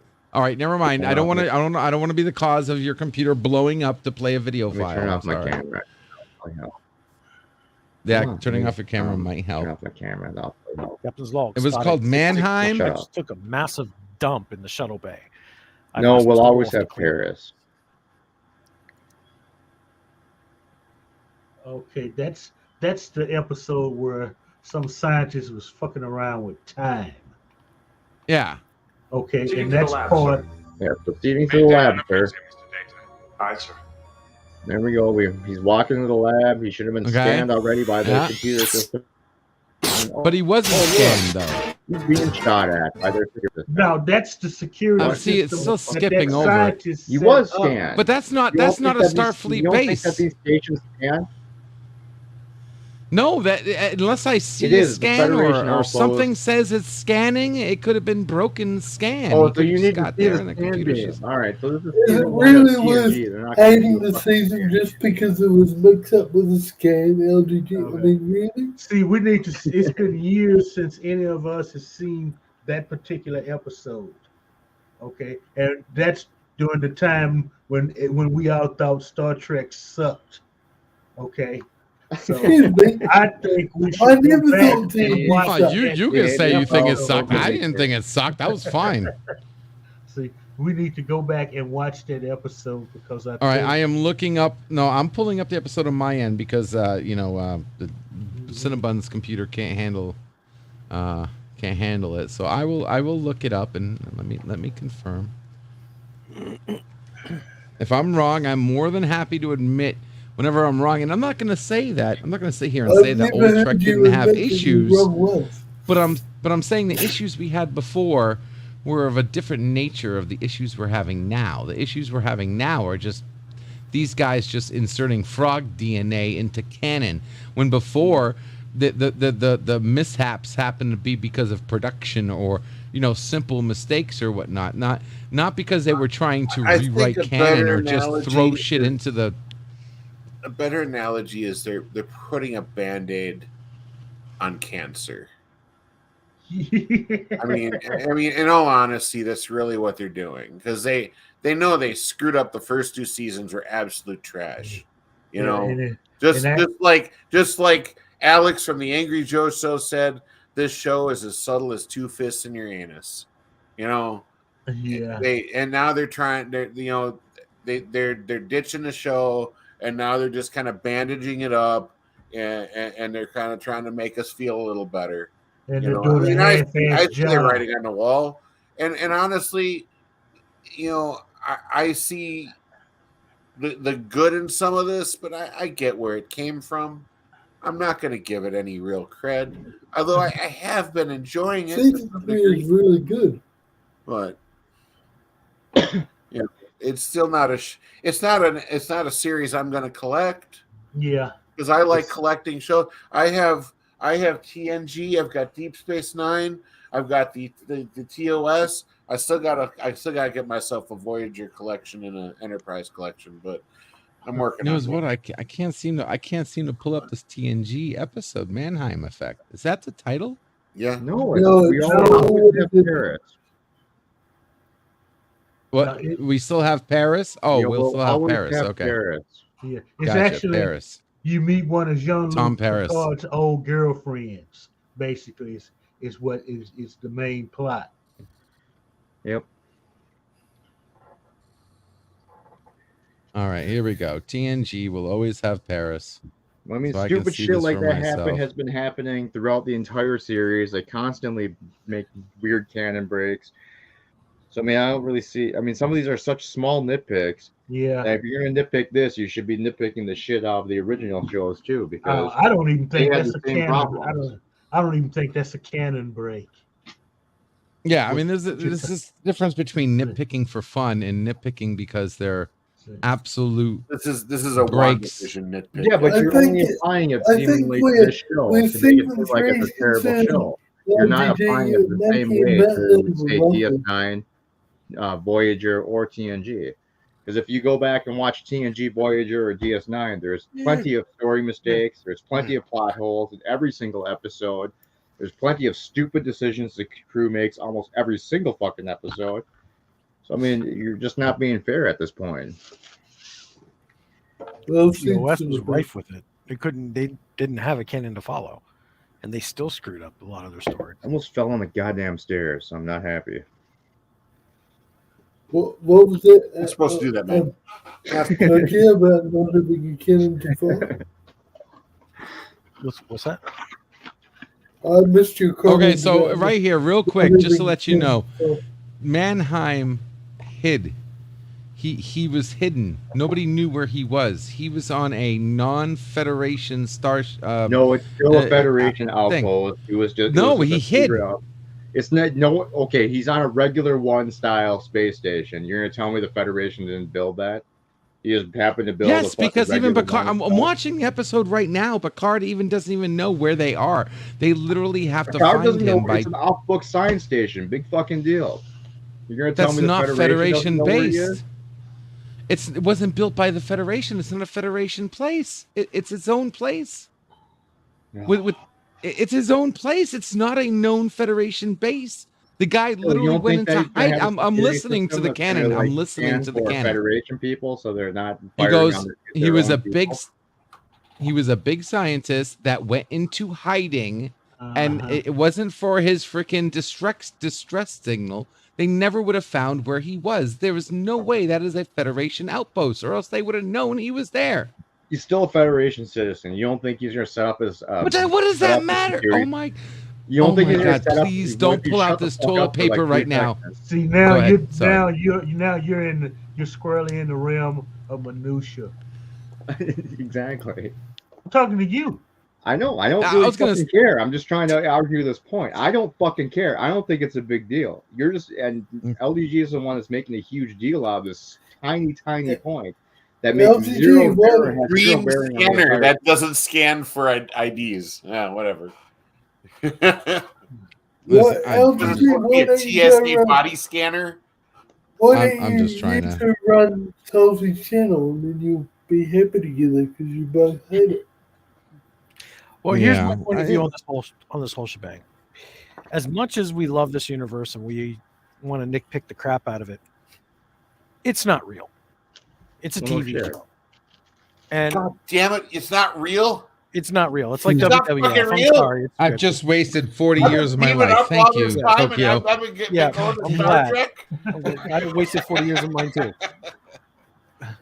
But that's true. All I'm saying is that in the end, this doesn't matter.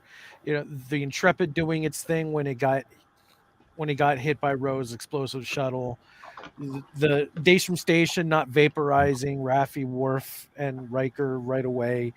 It doesn't matter if the story is good. If you like the story. That's the point. The story's not good. That's the point I'm trying to make. The story isn't good. The story is a lot of people, but maybe not to you, and that's fine. It's good to some people, not to everyone.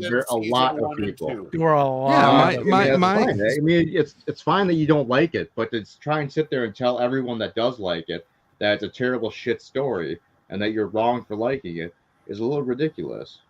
Well, that's only if you think I'm actually dictating that. I'm expressing my personal opinion. A lot of people are dictating it, though. That's the problem. Yeah, that's what I'm saying. I'm not trying to dictate it. I just might sound that way, but a lot of people also saying that because I like it, you're supposed to like it, and if you don't like it, you are exactly such and such. It goes both ways. Yeah. Yeah, and that's wrong too. But none of us that is absolutely wrong. But that's what I feel like you're doing to me right now. All I'm trying to do is just make some interesting points. And these are things that we've enjoyed about the series, and you're constantly telling us that we're fucking retards. And that we're clearly I'm not calling anybody a retard. Whoa. No, shut up for a minute. You're literally calling us idiots, and that we're not real, true Star Trek fans, and we don't know what the fuck we're talking about. That's literally what the arguments have been. Oh, okay. I'm sorry, Cinnabon. Let's pull it back just a little bit. Yeah. I love you guys. Okay, I'm good. Okay, you guys like it. That's fine. I'm just trying to be entertaining. Okay, I'm sitting here making valid points, and to be honest, if I mention something and you were like, good point, I'll move on. I mean, but no, every time I say something, I have to be struck into the cross. I mean, yes. Well, if you just said good point, a lot of us are just and we'll move on. You guys, and I think you are taking it way too personally when we disagree. You know what? There are some awesome points of Star Trek Picard season 3. Okay, as far as the last episode is concerned, you know what I really loved? I loved it when Data used his humor. That was the perfect humor. I hope we die quickly, and his face was golden. He nailed that line. I actually enjoyed that because he's like, "Can you be any more positive, please? I hope we all die quickly." And his face was perfect on that. Loved that. Loved it. Good job, Terry Matalas. That was awesome. Okay, Shelby dying the way she died, that was horrible. That was a fucking joke. That was She was literally told emergency code black Borg, and she sat there with her fingers up her patootie and got shot 5 minutes later from her own crew. That was horrible. Captain of the Enterprise. I didn't like that. Was horrible. Yes, exactly. The captain of the Enterprise died like some red shirt captain. Okay.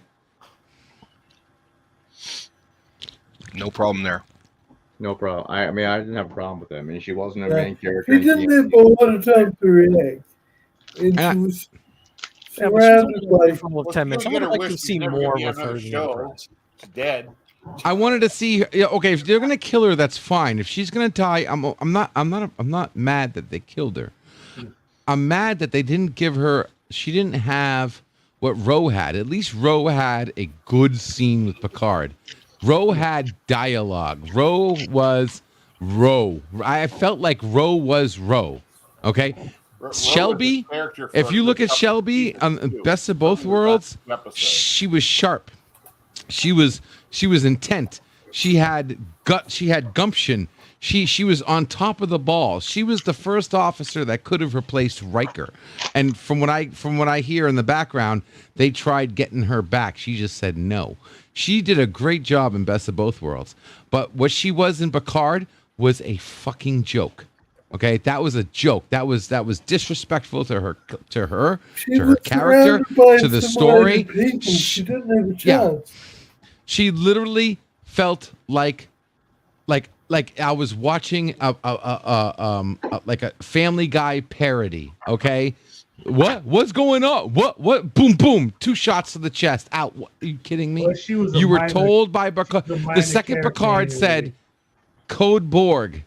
She should have like immediately. Let me tell you something. She didn't have much indication what was going on. And she was caught off guard. All of a sudden, her entire crew was rebelling and started taking. If that was Admiral pure fucking hubris, you wouldn't have an issue with it. You know what? You actually have a point there. Yeah.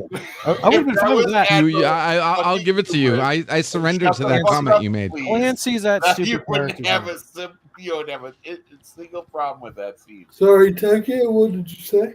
Clancy was her name. Absolutely right. I wouldn't have a problem with that either. Yeah, I wouldn't either. But look, the captain of the Excelsior had his shit down pack. He took the bridge back. The Excelsior took their bridge back. The Enterprise F could not take their bridge back. Of what was going on. That means Elnor's dead. That means Elnor's dead too, guys. Good. He was a shit character. The Link Romulan, yeah, he sucked. He's gone. Oh, yeah. Yeah, because he was on the Excelsior. Right. Yeah. Plus, he was under 25, so he died. Never mind. They brought it back. But if okay, so here's another thing, right? So the Borg immediately fired on the Excelsior as soon as a single threat, right? The Borg is known to self-destruct cubes, right? The Queen destroyed thousands, if not millions, of drones just because one drone didn't roll call, she would blow up the entire cube, right? This was proven in Voyager. She did it right in front of Janeway. Yep. Okay, one freaking Borg didn't roll call. They blew up the ship within seconds. The Excelsior, the second they freaking knew that they took the bridge, what happened? They blew up the ship. Yeah. Okay, so why did Picard even make it to a shuttle? Because you never regained control of the ship. They were just on the ship. But they knew they were going to get off the ship. They knew it. They were chasing them to the shuttle. The Borg knew that they were about breaching security, that major entities that could stop us are about to leave the fucking ship, and they didn't blow up that ship. Well, why didn't they blow up that ship? Borg arrogance that having a few people escape the ship is less important than just taking over the entire. You think they would have? They would have learned the lesson by now, though. Come on, this is not Best of Both Worlds where the Borg don't know what the humans are going to do. They know that they cannot let the humans have a single hope. Mm-hmm. They just would have blown up that ship, and they all should have been dead right now. They should never have gotten on that. The Borg let me throw this little plot device in there for a second. I'm sorry. Let me throw this plot device in there for a second, conveniently, to answer that question. Where's Jack Crusher? Who cares? Jack Squat. He's on the cube. He's with the. Exactly. At this time, he was already assimilated and into the collective. Exactly. Yeah. He let them go. He's giving the Queen a blowjob. Yeah, but in actuality, he let them go. He let them go. Well, no. Wait a second. Wait a second. 'Cause I know where you're. I know where you're going with this. I feel where you're going with this. So let me add to that. Go for it. He doesn't have control. The queen literally told him, "You're my bitch. We created you. You're our bitch. And if you would have killed me, you would have already shot that gun by now. You are ours. You are malleable. We own your ass. You are our voice." So no, I doubt that he stopped anything. He didn't. He didn't. He jumped in that shuttle. He was gonna be badass and go kill the queen, and she talked him down. Except there is precedent. That's why he's hooked up to whatever they hook up fucking drones to. There is precedence for I think. Oh, president's my butt. Go ahead. I want to hear this. The collective. Yeah. Assimilating. Yes, but drones double crossing the collective.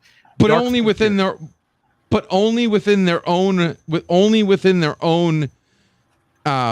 Ability. It's not like one of those drones was able to control the queen or control other Borg. They were only able to control their own instance. Like Grath. Grath was able to take his ship because he was on that ship. He wasn't able to control any other cube, any other Borg, just the ones on his ship. Yeah, but you're forgetting about season 2, where we learned what's her name? What was the fucking doctor's name? Girardi. The what? Girardi. Oh, Girardi was able to exert her control over the queen. Yeah. So we know that there is precedence for if Jack ends up having is just kind of feigning being under her control and then ends up double crossing. Then you can go all the way back to First Contact, where Data was able to betray the queen. Yeah. Episode 10 is probably going to open up with like a lot of other Enterprise episodes did, where the enemy's got the good guys dead to rights, but they're suddenly going to stop and not do anything. And we're going to find out that Jack is playing possum. Okay. So I'm going to call it right now, and I called this earlier, but yeah, I do believe that's going to happen. But I believe it's going to have to do with it's going to be a love thing.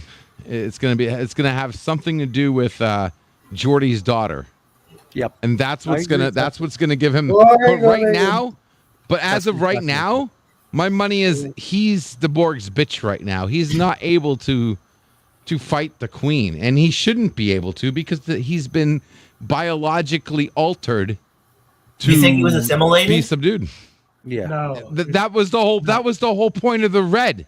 The red was the reason why it wasn't green is because the green represents technological Borg. The red represents biological Borg, which they explained in the they explained that in the beginning of the episode. This is a different type of assimilation. This is biological technology. Their brain is being transformed into. The entire season has shown that the Borg Queen doesn't assert full control because he was able to keep control of himself. He wasn't fully Borgified yet, even with the Borg enhancement, whatever enhancement, if you want to call it that, inside of his brain. So I mean, it shows that he can actually control it, possibly, and that he can, and that he's not fully in control of what he does and what he thinks. But every single time. It's going to come down to a cat fight between the Borg Queen and Dr. Crusher. Watch. Oh, my God. Where the hell did you come with that one? I love you, Mr. Londell, but that one's a bit of a stretch. I said that earlier. Watch. Even for me. I said that earlier. It's going to be... Bill's going to get on board that. I'm going to go and it's going to be Jean-Luc. Get your hands off my son, you bitch. And they're going to start fighting. Watch. It's going to be Jean-Luc, and he's going to die doing it. Uniforms, it's going to be they mentioned that they couldn't afford the queen, the actress who played the queen. I can't remember her name right now. Alice Page. Yeah, they mentioned they couldn't afford her in person, so she phone called everything in. They only got her voice. So I highly doubt we're gonna. I highly doubt that we're gonna get any scenes with the queen like in front center. Okay, it's going to be behind, watching the back of the head or something like that. Or CG. They just get to CG season 2. She's already a queen anyway. You know, that's dude, I was so disappointed that behind the big red door was the Borg. How many times have we seen the Borg? We've seen the Borg since 1988. You know, well, no, because we haven't seen the Borg done proper. I don't mind the. Okay, I know there's people out there that says the Borg's been overplayed, but the Borg hasn't been overplayed. The Borg has only been overplayed being stupid. We're finally. I'll give them. And this is another good one. Okay, mark my words. Here's another positive thing I'm gonna say right now about Picard. Definitely not Swedish. Buckle up. Okay. Finally, the Borg executed a plan that has some merit. Okay, I said it. Okay, I said like it. Finally, a 180 from what you were saying last night. That this was in the entire. But I mean, yeah, because the Borg has time travel. I mean, the Borg have Q. We've never seen the Borg like just send 100 cubes to Earth and say, okay, now fight us. Like fight us at our full force. We have not seen that yet.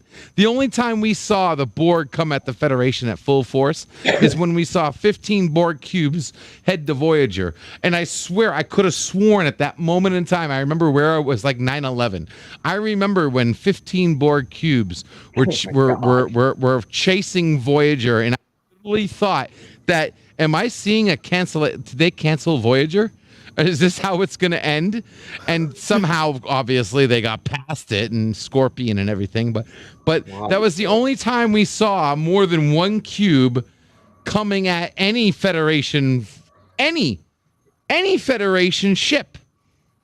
Because until that scene, it's always been one Borg cube or some, simplified Borg tactic to try to take over the Federation, when we know from Guinan literally said, hundreds of cubes came to our system.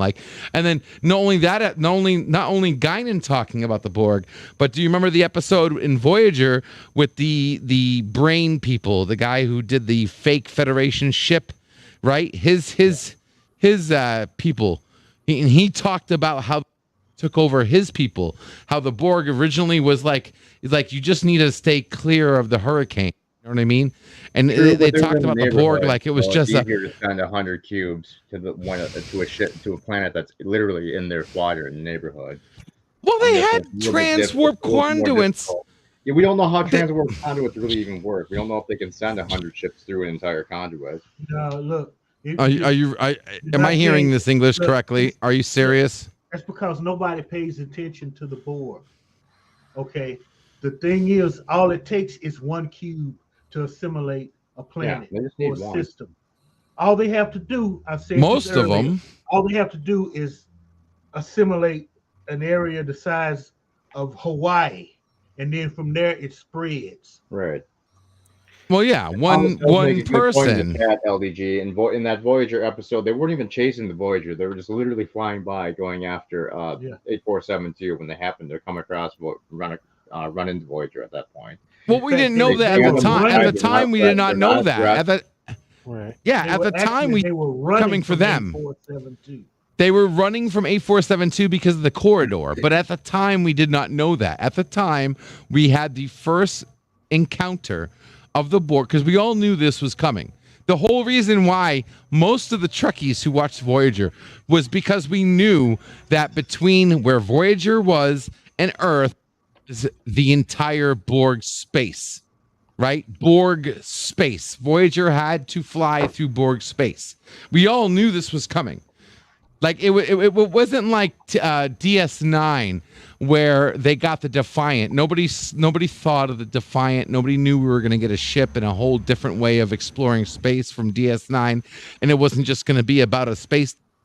They were actually going to have a ship and be able to, go out there and fight and find shit and whatnot. We didn't know that was going to happen. When Voyager Scorpion happened, they were in the middle of Borg space, and for the first time, they finally encountered the Borg, had 15 Borg ships running to them. Now,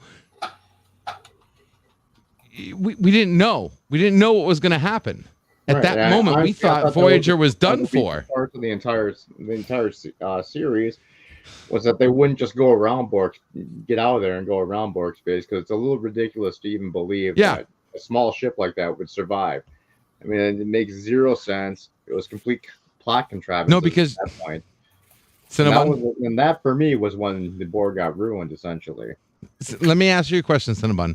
When that they were coming, okay, because there was a couple episodes where they hinted to the Borg, right? Before they got to Borg space, you had that one episode with the cooperation. The cooperation, exactly. With Chakotay. And we saw, and not only that, but the other one with Chakotay, when they were on that planet and they were like, what happened to this species? And at the end of the episode, you saw dead Borg, and they were like, we think we know. And had nothing to do with, that was Blood Fever, and that was a completely different plot and a throwaway at the very end where they found that Borg thing. That was that. Yes. That was the episode with B'Elanna, Paris, and Vorik all having Ponfar and fighting. It was literally a sex episode. Yes, but at the end, it pretty much said, hey, listen, we're about to get into Borg space. That's all I'm saying. So they gave hints to the Voyager were about to be in Borg space. And then even after Scorpion, they're still in Borg space. It wasn't until 2 episodes later that they had the gift where Kes pushed because we were supposed to, if I would have been the showrunner of Voyager, and even though they adopted this ideal of like every Voyager episode, no matter what happened, the next episode it was like everything is restored, right? There was no, we only have 36 photon torpedoes and we need to find new photon torpedoes or else we're going to, the whole risk out of Voyager, every episode, the next episode, it was like nothing happened, right? Huh. Yeah. But with the exception that when they got to Borg space, okay, we should have had a whole season of Voyager fighting the Borg. But what did we get? We got 2 great episodes, Scorpion and the one after it, can't think of the name right now. And then 2 episodes later, pushed out of Borg space. Thanks to Kes. Thank you, Kes, for pushing us out of Borg space. And now we're back to where we were before. Everything is hunky-dory. Everything's fine. We are out of Borg space. And they had that to do pissed that me off. It would be ridiculous that the Voyager would survive. It wouldn't be ridiculous. It would be exciting. Hashtag 90s TV. There was no way that little ship would survive being in Borg space. They had to get them out of there, and that's why they had the contrivance of 8472, so that the Borg would be focused on them and not the Federation ship. I mean, there was Cinnabon. They could have met. That Voyager would survive more than a day in a full conflict with the Borg. Yeah. Okay, listen to me now. Listen now, because this was stated in canon. Okay, this was stated in canon that there are races out there more powerful than the Borg within Borg space, and this is what I was waiting for. I was waiting for them to meet a civilization that would have said, "Hey, yeah, we're here. We're in the middle of Borg space, but they don't touch us. We are the shit. Like we got technology away from the Borg. They could have." Well, yeah, they went with the whole 8472, which is their life. Other than 8472, there was another race out there more powerful than the Borg. Chakotay said that in response to just being surprised that somehow an entire Borg fleet was completely destroyed. Well, this is the episode with the Thinkers. They were powerful than the Borg. They were fine. They had slipstream technology. They were fine. More powerful. They could literally just hide in subspace, and that was their whole thing. Could hide. Hiding in subspace, so no one could find them. Are you talking about the Vaadwaur? No, not the Vaadwaur, but the Thinker, the guy who tried to trick. Remember, they had the what was it called? The ship? Kuros. No, but them too. That's another one. Not the think tank episode. No, the one where the guy tricked 7 of 9, and they tricked the whole. There was a ship, the Dauntless. Remember the Dauntless episode? They were able to keep ahead of the Borg because of the war with 8472. They were just constantly keeping ahead of the game. And once that war ended, they were overwhelmed. So they clearly weren't more powerful than the Borg. They were for a while. I mean, they were for quite a while. Because the Borg were tied up with their war with 847 too. Yeah. It doesn't mean they had better technology. They were just at the time better because the Borg was so tied up elsewhere that they were able to keep ahead of them at one step at a time. Yeah. And once that ended, they just got completely overwhelmed. And Arturis even said that his people were banking on 8472. They might have been pumping resources into him. I don't think that was said or anything, but that's half the reason why Arturis did what he did to Janeway, because she sided with the Borg. The 8472 was defeated, and that was the end of it. They weren't more powerful than the Borg. They got lucky. I wouldn't know. I wouldn't call it lucky, but yeah, I get what you're saying. They did kind of like off play it when they were like, we were counting on that war and other people, and you just made a decision for us. And yeah, I get that. But at the time, they were evading the Borg effectively. For a time, but I don't think that would have lasted. I think they would have eventually gotten overwhelmed anyway. But that's what I'm saying, though. Even if it was a matter of time, what race can you say was effectively like? Because remember, his first comment was, "You just stay away from the storm." You know, we were able to stay away from the storm. Okay, things might be getting worse, but compared to any other race out there, they were batting 1,000. You can apply that logic to Icheb's race then too, because if they were able to not be assimilated for a while because they were using that biological weapon against the Borg, but eventually they were assimilated though. Yeah, that's the thing. They lost sacrifices too. They sacrificed their own children to the Borg so that they wouldn't. Yeah, that exactly. The population. Yeah, I mean, they were assimilated. That they might have had a second wind of air or whatever, but they were assimilated to begin with. But I don't think that. Well, what I'm getting at is I don't think that Voyager actually established that any race in the Delta Quadrant was actually more powerful than the Borg, except for 8472 at the time. Yeah. Well, no, 8472 came from fluidic space. They don't count. Well, I'm just saying that there wasn't a more powerful entity in that quadrant. Well, obviously the Q is better than the Borg. Might be. But even they were scared of him. I don't think we had anything on screen with the Voth versus the Borg except on Star Trek Online. No. Oh, dude, the Voth. The Voth is the one species I would have loved to have seen more of. Yeah, because they were. Yeah, I mean, I would love to have heard like any canon about the Voth versus the Borg. Well, shit, because, I would like that better. They were serious. Hard. If literally the dinosaur people were coming back to Earth to reclaim it, I mean, that would make it better. I said this. I mentioned this. I said, wouldn't it be cool if the Voth came back and said, "Okay, Earth is our planet and we want it back"? Yeah, I mean, that would be awesome. I'd love to see that would have been cool. That would have been so cool. I would have been totally on board with that. I mean, there's a lot of one-off species that would be cool to see again, but we just haven't because they were too I'm assuming they're just too powerful. Anything. That'll be on a Voyager spin-off show, Star Trek Janeway or something like that. if they're smart, that's exactly what they'll do. I mean, shit, I would like to see the whale probe people, whoever created the whale probe. That's a big mystery too. And sending essentially a fleet of probes out throughout the galaxy and towards Earth again, because I mean, George and Gracie wouldn't be able to restart the species, so I mean, it'd be awesome to see them trying to reach out to Earth again with their probes to see what happens. In the sequel novel, I think it nearly destroyed Romulus. The probe went to Romulus, and then Kirk had to go save the Romulans. Thomas says, "Oh, really? Technically, the Krenim time ship could destroy the Borg. True, if maybe. Yeah. I mean, that's possible, I suppose. As long as, unfortunately, that was undone.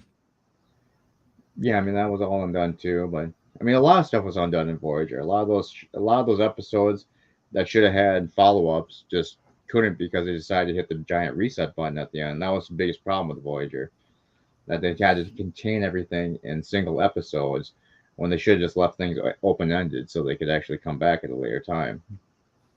No, they had to close it up. They were moving through. They were traveling, trying to get back to this quadrant.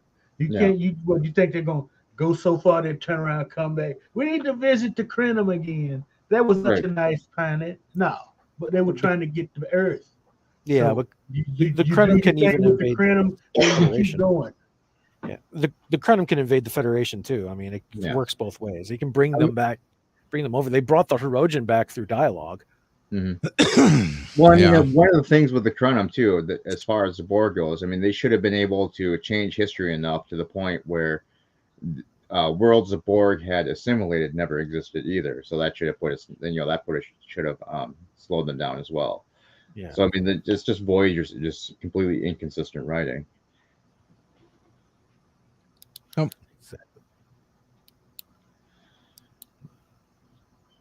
And on that note, folks, I'm actually going to head out myself. I got to get ready for work and get on the road to work.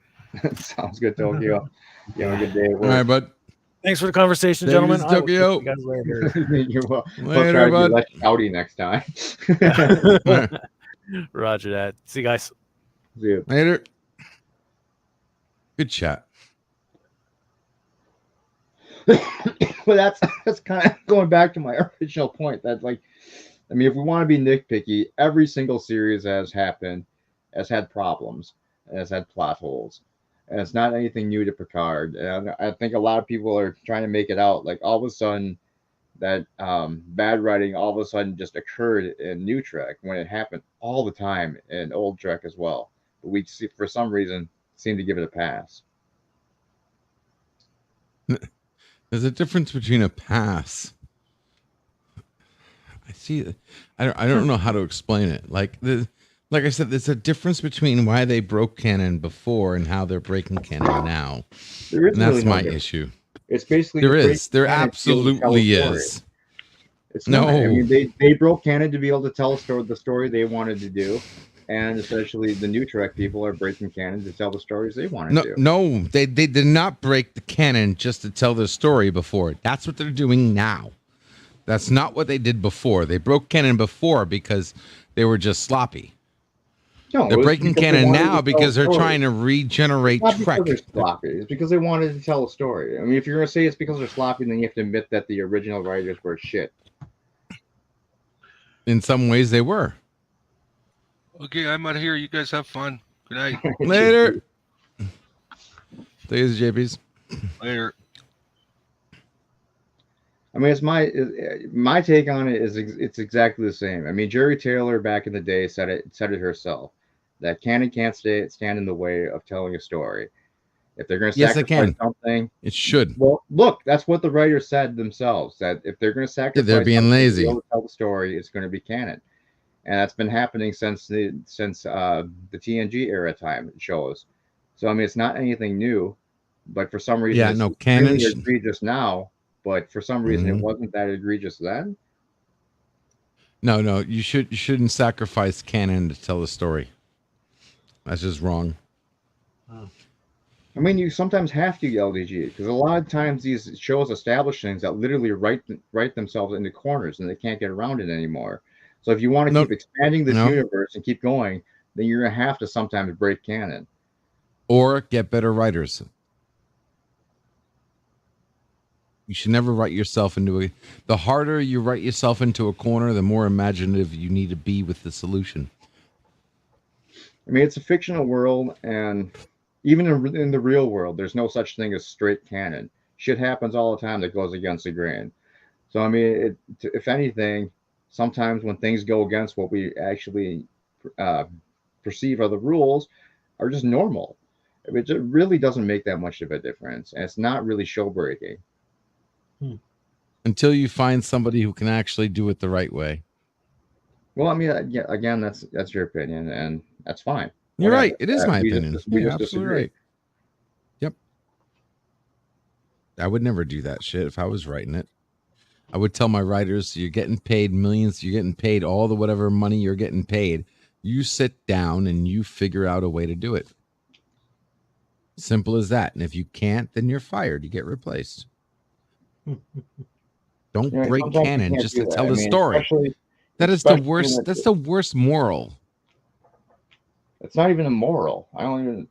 How is that even a moral? Writing moral, ethics, whatever. You don't break canon just to tell a story. And I'm sorry, I can't believe I have people like trying to argue that. You don't break canon to tell a story. You don't do it. It's preferred that you don't break it. Exactly. I agree. It's preferred that you don't. But when you literally have 30-some seasons now, it's going to get pretty hard to find an original tale to tell. See, but the problem is how they break it. Okay. And what I mean.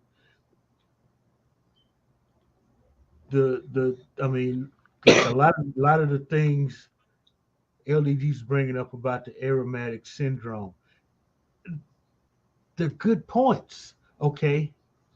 And then you're just going to say, well, that was in this, and that was in this, and we know that was a fake alternate universe. But then why did they bring it into Picard season 1? Because it was still a misdiagnosis, and it was just no. It was not. See, they brought it from what you're calling not the real universe. Because at that point, they still thought it was Ironic syndrome that he had. Either he did or he didn't. So well, at that point, they still thought he had Ironic syndrome, and it wasn't until Soong stole his body for some reason, which is ridiculous, that through his research. They found out that it was just a misdiagnosis, and that was something different than Ironic syndrome. So at that point, it still makes sense that they would bring it into season 1, calling it Ironic syndrome, because that's what they still thought it was. That still doesn't make sense. And why the fuck is his body in a museum anyway? It wasn't in a museum; it was in that research station, and they said in Black the Ops, episode, but yeah.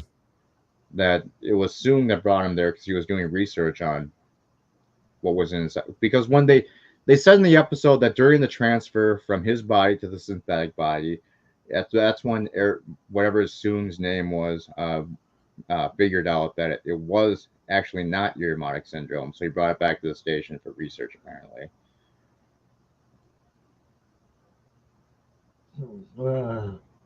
Which even that is a stretch. Like, why would he be even looking for that? Like, why would that be a thing he saw? Like, that doesn't make that's really odd. That's what's the word I'm looking for? It's very convenient. It is convenient that he found something. Yeah, exactly. Yeah. I mean, there's conveniences happen all the time in Star Trek, and in real life, by the way. Okay, whatever. It's still it's still a bad show. Yeah, so, MacGuffin. Yeah, it's just MacGuffin. And with that, I will see you guys when I see you. It's bedtime for me. Sounds good, Mr. Lindell. Have a good night, man. Right. Later, bud. Anywho. All right. Well, it is what it is. I'm enjoying hate watching Picard. That's all that matters. All right. I mean, that's your choice. I'm not going to give up completely. Well, I mean, you're literally just said you're hate watching, so you pretty much have given up. No, there's nothing. No. Giving up is not watching it at all. That's given up. This is no different than watching when I used to watch WWE, and I used to hate. I used to hate Edge. I used to hate Edge with a passion. I almost stopped watching WWE because of Edge, until I realized it's just as fun loving to hate him, and that you can actually make a positive out of it. No, Eric's right. When they infuse politics and stuff, I'm not done. I don't think they've really infused much politics this season, which is probably why I haven't really hated it. His body had biological Borg receptor thingies, and that's true. I mean, that's why they essentially thought it was just Ironic syndrome, was something they hadn't come across before, and since it was biological, they didn't realize it was something that the Borg left behind. I mean, that makes enough sense. I don't think that's much of a stretch. Thomas said, why do scientists take bodies frozen for thousands of years? Oh, to study them? That's true. We still do that now. I mean, we study dead human bodies. And Eric says I could pass on through the guys. I'm going to bed. I'll see you later, Tim. Have a good night, Tim. Later. I feel that was explained fine. they haven't put on any politics this season. I agree with Thomas. I really don't think there were any politics in this season.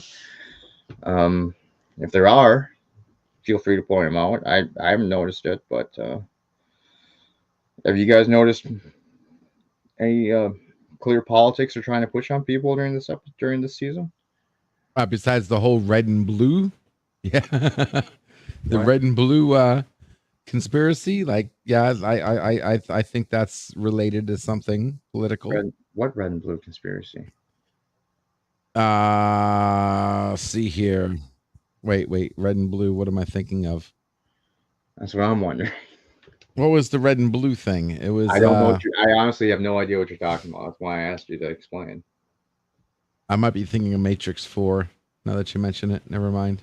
Because now it's red and green. Yeah, never mind. Cancel that. Over the last 2 seasons of Airbag, that's true, and I think that's why a lot of people didn't like seasons 1 and 2. I don't think you'll find anyone on the panel that liked season 1 and 2 either. See, Thomas said even people hate the show. Even people who hate the show haven't seen us woke. That's true. I mean, I guess the political thing you could say is that essentially, once again, the enemy is literally turns out to be the Federation. So essentially our own government again, but that's under the influence of somebody else. But I guess if you really wanted to put a political spin on it, you could say that it's a typical Kurtzman type of writing where the enemy is always the government. Season 2 was the worst of all time. That's true. Stop hating Crusher. I can't stop hating on Crusher Thomas. No, I mean I get both sides of the argument. I've clearly stated even on the episodes I've liked, I've freely admitted there were problems with the episodes. I've talked about the problems with the episodes, but they're, in my mind, they're small enough not to be completely show ruining, and I've still enjoyed the season. And I don't know what else to say. And like I said, that's cool. I'm still on board too. Even though I'm, looking for nitpicks or whatever you want to call it. But see, I'm still gonna watch it. I'd rather just watch a show and enjoy it. I don't want to sit there and look for nitpicks. But I guess I'm just not a super fucking Star Trek nerd either, because I'm not gonna sit there and just try and poke holes in everything, just for the sake of fucking trying to make it look bad. Well, it's just like a new piece of armor, right? You want to test it for holes. Like, there's an enjoyment to making sure that the armor that you just put on is actually working correctly. It's a terrible analogy. One you have to depend on for your life. The other is literally just a piece of fiction that has zero impact on your actual personal life. Well, see, that's bullshit. That's wrong. Because if it wasn't for Star Trek, I wouldn't be in Star Trek's my life. Like that's my thing. Like that's me. That's a fallacy. Makes me. I have a lot to lose. It would have been something else, LBG. Yes, you're right, but that proves that only proves what I'm saying. If it wasn't Star Trek, it would have been something else. But something would have been there. So whatever that something was matters enough to me to be me. So yes, I do see it as armor. That's it's like my legacy. Star Trek needs to be bulletproof. That's what makes you guys take some of this shit way too personally, I think. Well, it's no different than it takes you personally, like with horses. I mean, that's bullshit. I only actually care about horses. I ride fucking horses. It's just a fun thing that we made up because of fucking Red Dead Redemption 2. Oh, okay. So maybe I need to focus on something else. Distinction between fiction and reality. I don't mix the two. But what's the difference? Your reality is just somebody else's fiction. No, it's not. I'm sorry. The reality is what happens around you in real life and the experience. Okay, so you're saying certain people's beliefs in God isn't other people's fictions? That's your opinion. It's probably I'm talking about anybody, not mine. I'm talking about other people. This is fact across the board. One person's belief is another person's fiction. This That may is be the way true. it I'm not is. talking I mean, about that. I'm talking about just having real life experience and interaction with the real people around you and growing from them and the experience you have with them. I don't take unlike some people, I'm not saying you, I'm not saying anybody in chat, but I don't take I don't learn my morality and my sense of right and well, same thing as morality, but I do not learn essentially take my morality from television shows. It's not the characters that are saying this, by the way. This is literally just the thoughts of one writer. And we always say, well, Picard said this, and that's his part. Well, no, Picard didn't say that. That was literally just the thought of one writer. It's a narrow view. Yeah, that's the problem. Yeah, I don't like that either. But yeah, you're right. You're right. But Unfortunately, okay. there's no faith I understand in some people's lives, and this is not putting down anybody and putting down their belief. But some people just don't have the connections to the outside world that other people have. And they do have to look inside to other things. And they go and they look to things like Star Trek. They look to things like other TV shows that have strong morality tales and things like that. And if that gives them comfort, fine. But I'm just saying that's not my point of view. Mm-hmm. And I don't hold it against But you have something though, whether it's real or not doesn't matter. You have something. Like you have certain things that drive your morality, whatever they are. It doesn't matter if they're real or not. Well, in my case, it's my parents, my friends, and the experiences I have with them in real life. Exactly. Whether those are misconstrued or not doesn't matter. I mean, it could be exactly. They could be completely fictional, and they could be completely wrong from your point of view. They could be completely right from your point of view. It doesn't matter if it's right or wrong, fiction or not fiction. It doesn't matter. It's what you believe in. Period. End of story. Well, I feel it is. I mean, sometimes when we look at fiction and we start believing in everything that's being written, that we sometimes can get a skewed vision of the world. I mean, a lot of people believe that it's possible to have 100% world peace, and it's just never going to happen, in my opinion. There's always going to be people that think they're getting trodden on. There's always going to be differences.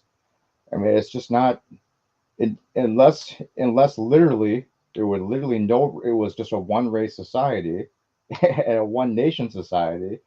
There's no indication whatsoever that there could be 100% world peace.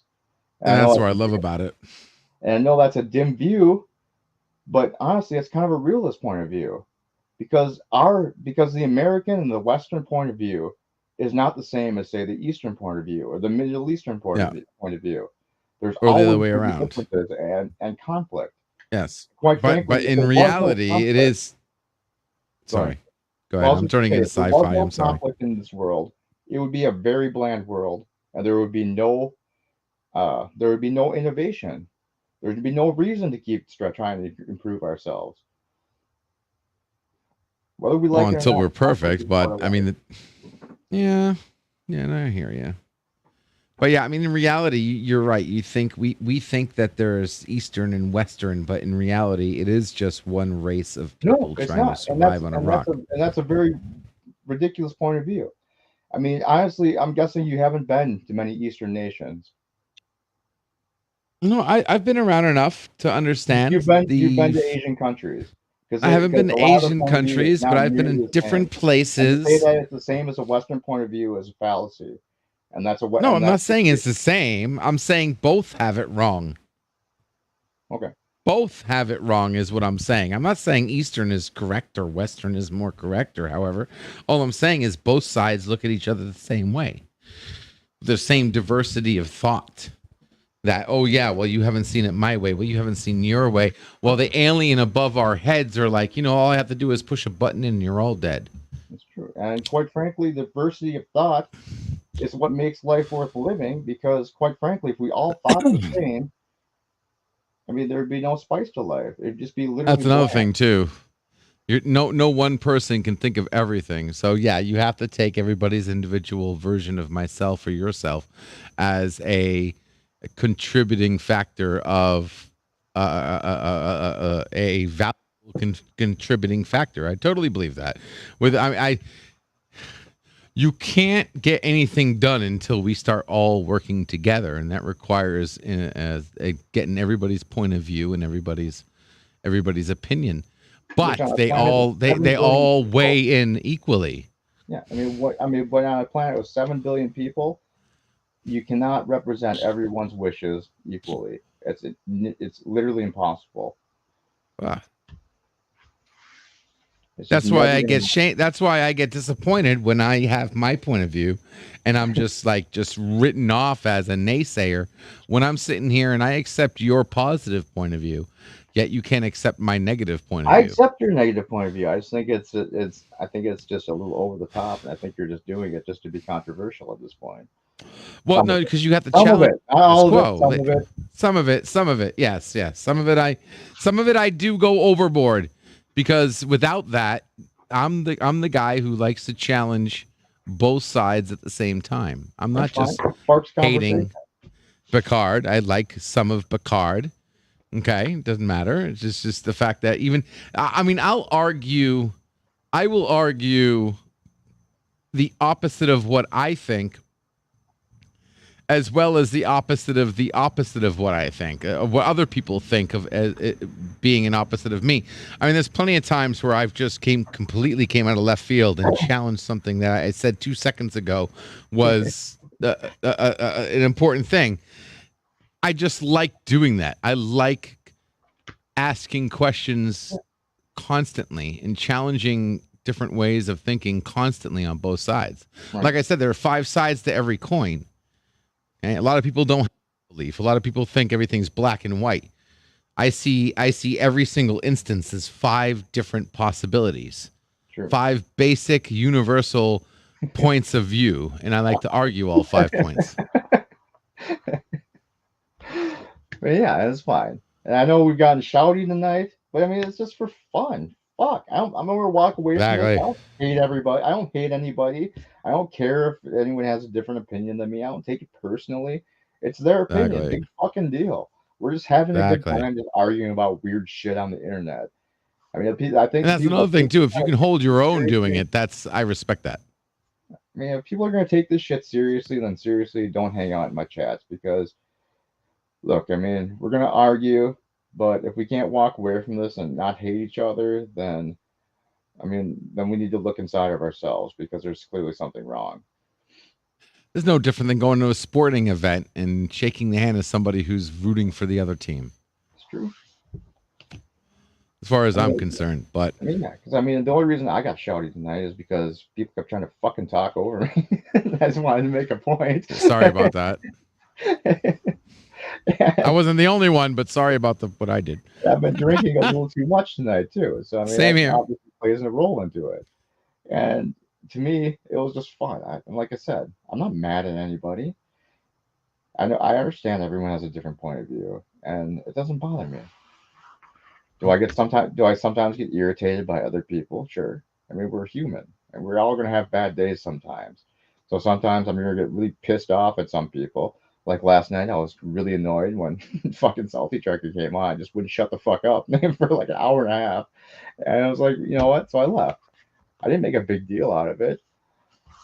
But I'm over that shit now. I don't really fucking care. I'm not going to sit there and fucking boycott his fucking channel now or do other weird shit because of that one incident. I mean, shit. Everyone has feelings. We're all going to have shitty nights every now and then, shitty days. And it's just fucking life. Yeah, and there's enough people judging people because of their opinions. So I don't need to anticipate. I don't need to add to that. I'm good. Right. I'm good. I mean, I talk shit about people sometimes too. And fuck it. It's not personal though. It's just bitching about things, getting things off your chest. I don't hold grudges against people. That's a difference. Yeah, I might bitch about Salty Trucker every now and then, and think he's a complete fucking idiot. But I don't hold a grudge against the man. I think he's a good guy deep down, and I think LDG is a good guy, even though I think sometimes he's fucking crazy. But I still hang out with you guys. Otherwise, I mean, if I truly hated anybody, I wouldn't hang out. I would stop hanging out with you for one thing. Because I don't waste my time hanging out with people I don't like. If I truly hated Picard, I wouldn't be watching at all. That's true. I can accept that. But I'm not going to sit here and just give him a pass because I hate. Okay, the one thing about Picard I will say that I do actually hate is the filler. That's really aggravating that they're doing this on purpose. And I mean, how many episodes did we get that were a complete waste? Almost the entire middle part of the series. And like I said in another stream that I think that's part of the problem with modern television making, that they want to do these season-long story arcs, but they're not creating enough story to cover the entire 10 episodes or 12 episodes, whatever it is. And so they have to sit there and pad it out. And that's one of the main problems. If they would just concentrate on smaller stories, maybe 1 or 2 a season even, I think it would serve most series a lot more, and people would like them a lot better. It's when you start dragging this shit out that doesn't need to be dragged out. Like 7 and 8 of this series could have been 1 episode. 6, 7, and 8 probably could have been condensed down to 1 episode. But yeah, I mean it's a lot of filler. I said yet last night that the whole red door thing really wasn't needed. It was just there. And what else? Yeah, I mean, honestly, the whole changeling story probably didn't even need to be in there. It could have just been a Borg story. I think they just added the changeling stuff in there because they wanted to try and throw people off of what the actual story was going to be. But I think trying to pack so much stuff in actually hurts the story that they're trying to tell. And that's some of the stuff that I kind of complain with. It says Cinnabon hates hanging out with us, like hate watching shows. Oh, it's not true, Thomas. Actually, I really enjoy hanging out with you guys. Otherwise, I would have truly stopped streaming and just moved on with life. Did you see that when those ships destroyed that one unassimilated ship? Mm-hmm. Well, yeah, they took the bridge over. Yeah, the Excelsior. Yeah, because for some reason they couldn't assimilate that ship. I don't know. They were destroying all the unassimilated, right? So, yeah.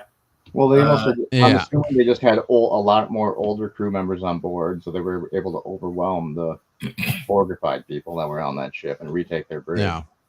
No, I know that, but a bunch of the ships actually destroyed. I think it was the Excelsior. They blew it up because the last thing the captain said was "Tell my family," and then that's it. They blew him up. Right. Yep. That's why it pissed me off when they didn't do the same thing to the ship that Picard was on. Like that ship should have been destroyed immediately. Not even wondering if they took over or not. Just immediately destroy that ship. They knew Picard was on there. Seven was on there. They knew everybody was on there. Like they knew. Like these are the kind of loopholes that I have a hard time ignoring because you get a certain understanding and Trek that. At the same time, yeah, it's a plot hole. I'll give you that. But at the same time, they're the main cast. You kill them, the series is over. So I mean, you just can't. And that's the kind of the trope that happens in every single series. I mean, how many times? Let's go back to the time where the Ferengi took over the Enterprise during the Rascals episode. It would have just been easier just to literally execute the entire crew or the entire senior staff, but they didn't do that. They kept them alive because they supposedly needed to help them figure out the computer. But I mean, honestly, if it was real life, they probably would have just executed people. But if you do that, the series is over. Yep. Well, that's what I'm saying. I was hoping by now they could have put more work into it, and this is what's pissing me off. It doesn't seem like they're putting enough work into it. They're winging it. They're winging it, and they're betting on that we don't care. And they could have made a much better story. I expected better stories now than we got when TNG was actually live or DS9 was actually live. I mean, they're getting paid millions of dollars to do this shit. And I swear to God, some of the plot seems like it was written by ChatGPT. I mean, again, I mean, they can't. It's the problem with most storytelling on TV because you have a main cast, and they have essentially if they want to do stories that completely make sense, they have to not worry about killing off their main cast. And unfortunately, they can't do that because they all have contracts. But I mean, it would make more sense that. I mean, I don't think like in half the missions that the TNG crew were on in the first season of TNG, they probably wouldn't have never made out of it if it was actually a real life situation, right? Same with DS9. Half the time, half the missions they went on. I mean, it makes no sense in Star Trek that the senior staff literally goes on every single away mission and does absolutely everything almost all the time. I mean, I know people were complaining that, well, there's no engineering crew because everything's fucking automated, or the senior staff is doing absolutely everything. Well, in every single Star Trek series, the senior staff literally did everything, and everybody else was just in the background. Every now and then you get a line from them, but I mean, it never really actually looked like they were solving anything. They were just kind of pushing buttons at the in the background. Mm-hmm. I mean, shit, the Enterprise D had, 1,000 people on board, but I mean, it was always the 5, 6, 7 main cast members doing absolutely everything on the ship. That made almost zero sense. Every now and then they have some extra people, but yeah, that's just a problem with that kind of storytelling. They have to use their main cast. That's which probably would serve Star Trek to not have the main cast be all senior staff, to have people in the main cast that are in the lower decks that have to actually do other shit. And that way you could actually kill some of the senior staff because they're not on contract for X number of years.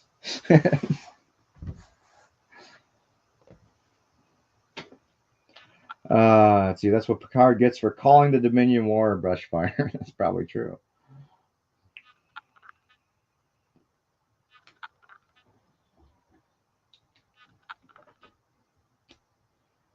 Yeah, I don't know, guys. Yeah, and what did you think about the Enterprise D coming back? I thought it was great. I mean, honestly, here's what I originally predicted in the beginning of the season was that Geordi would have just the saucer section essentially, and was restoring it inside the museum, and that we would just see the saucer section.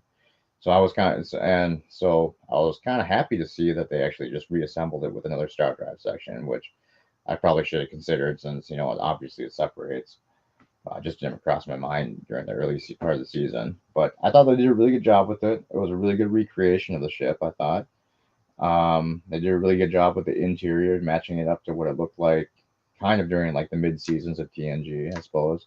Some things, just because they're in HD, you could tell were obviously different. The chair cushioning, for example, looked like really smooth, plasticky almost, when it was clearly fabricy in the original.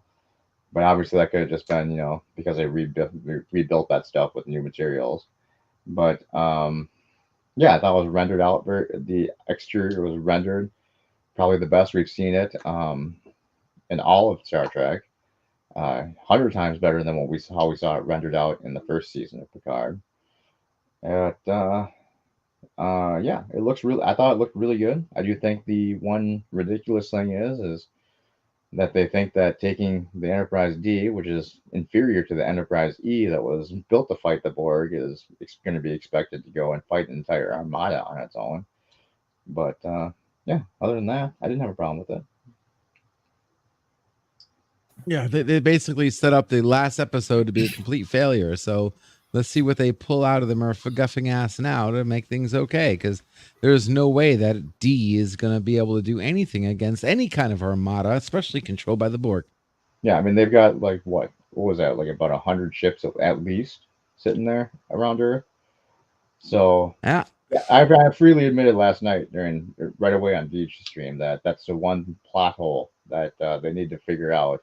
And hopefully they won't. Then they could seriously drop the ball on next week. Is the fact that literally they're going into battle with a old starship, and it's just one. against an entire fleet. That just doesn't really make any sense. Mm-hmm. Yeah, it's so antique by now. It's the 25th century. They're taking a ship that old, and it's not going to do nothing, right? So, well, I was hoping that Jordy was going to say that he upgraded the D. I was really hoping for an upgraded D. That would have been cool. Yeah, but he didn't do it. He just kept it. He just restored it. He should have updated it. I was anything like deploy armor, like anything, transphasic torpedoes, or I'd even go with that stupid lance that they had in All Good Things. I'd go for the lance right now, even though I thought that was stupid. I'd go for any upgrade right now, for God's sakes. I mean, I can understand why it wasn't upgraded. I mean, it was just going to be a museum piece, and they wanted to restore it for the museum. So I'm assuming Jordy never expected it to actually fly again and actually be, go into battle.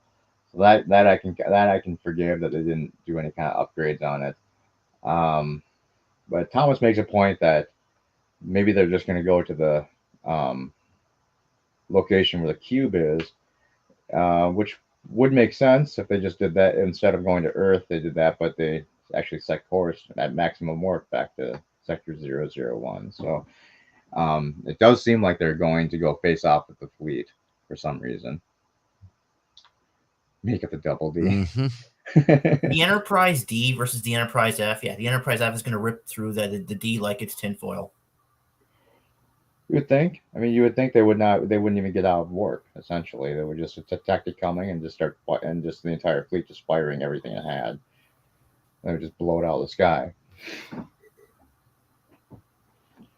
At the moment, they don't know where the cube is. That's true, Thomas. Also, so maybe on their way back to Earth, they have a revelation of what's going on, or maybe the cube contacts them via Jack or something, and they divert. Yeah. Because they're able to track. I freely admit they have to do something. Otherwise, if it's just going to be some ridiculous battle with the Enterprise D prevailing against the entire fleet, it makes no sense. And the only other thing that I can imagine that could possibly be possible is that since Raffi and Seven were left behind on the Titan, that they're working to free up ships from the network or whatever, to get them unnetworked and released from the Borg's hold. And that's literally the only other way that it would work out and not be completely contrived and ridiculous. I mean, even if the saucer section separates, I mean, that would just be pointless. It's two smaller targets to destroy.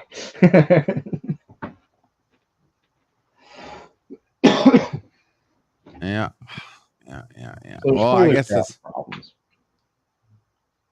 I'm just glad they finally gave us the answer. At least we don't have to worry about crazy offhand theories, like not to make fun of any theories, but like, it's the Borg. It's not the Pa-Wraith. It's not Gul Dukat. It's not going to be Cisco. It's not going to be the Changelings coming back, the original Changelings.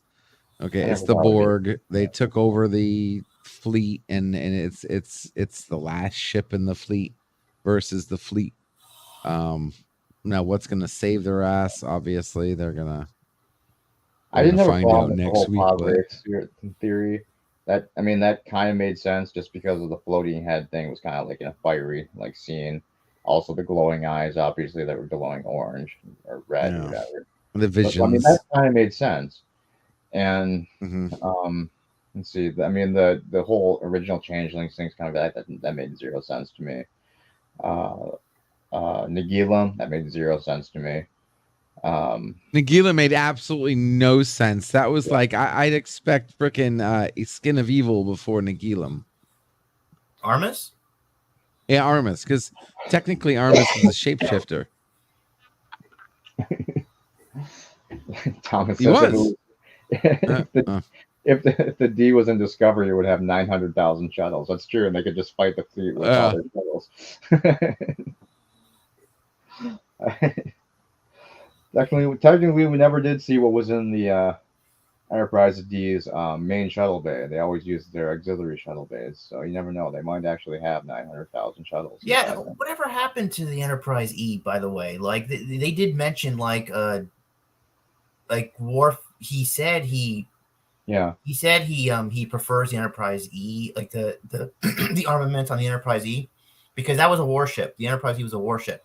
Unfortunately, that was kind of another plot hole because they didn't explain it, and that what that comes from is from a novel from years back, where Worf had commanded the Enterprise E and it got destroyed on a mission he was on. Yeah, I think they're gonna say something about that because I think they dropped a line in there like Worf said that wasn't my fault. That's all he said. He said something like that wasn't my fault. Like I honestly think that's going to be the only acknowledgement of it.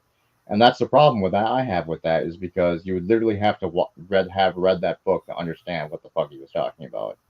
So they destroyed it. Some kind of explanation to that would suck. So that fans of just a TV show would actually know what the hell was going on. And honestly, that's the same failing with the Enterprise F and why it's being decommissioned. And that comes from another book also. Because on a mission that ship was on, it was badly damaged. It had systems taken over, blah, blah, blah. And it was just a compromised ship, and that's why they were decommissioning it. And this is all from behind the scenes interviews too, where they admitted that this stuff comes from books that they had, from past books. But again, that's a plot hole because they didn't do any kind of explanation for it. So the audience has no idea what's going on, why the Enterprise F would be being decommissioned so soon. And yeah, I mean, it's some of the stuff just doesn't make sense, and they should have did it. And instead of focusing on the fucking Red Door for 3.5 episodes, they could have been doing some of the background lore of the series. I think that would have explained some of these things. Thomas says Section 31 stole the E and put Kirk in charge. Yeah, Kirk's skeleton just sitting on the bridge.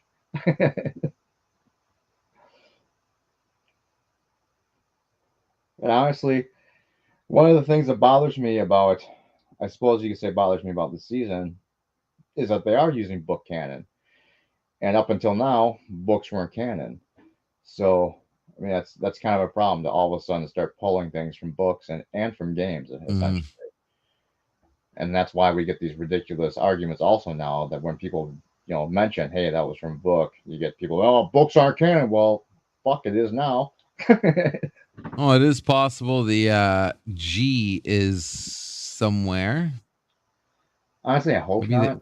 I mean, yeah, they did say something. The Enterprise at this point.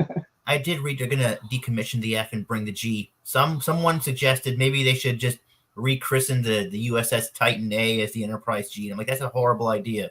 Like what they did with the Enterprise. You know what they did with the Enterprise in Star Trek V? They got the Yorktown and they just renamed it Enterprise. That was crappy. They should have just created a new one, right? Yeah. And Thomas, you barely noticed the mentioning of the Enterprise F being decommissioned. That's also part of the problem. Exactly, and it's kind of what I was getting at, is that some of the stuff is just happening, and there's not enough explanation of why. And I'm not one of those people that need you to cross all the I's and dot all the T's. I mean, oh my God, dot all the I's and cross all the T's, and punch me in the face with exactly what's going on, but at least give some indication of what's going on, and that's where some of the writing falls through the cracks for me. Speaking of video games, once Cinnabon plays Elite Force 2, he will see the phaser shotgun. We played that, Thomas. We played a few levels of that and we finished it up. We could get back to that one of these days. I might actually get back to some of that tonight when we wrap up here. I might go downstairs and throw in some Elite Force 2 maybe. But probably not tonight. Probably shouldn't be staying up till 5 in the morning every single night. It's probably not good for me. Maybe not every night. I guess there's not going to be any DS9 tie-in like we originally thought. No, I'm glad there's not.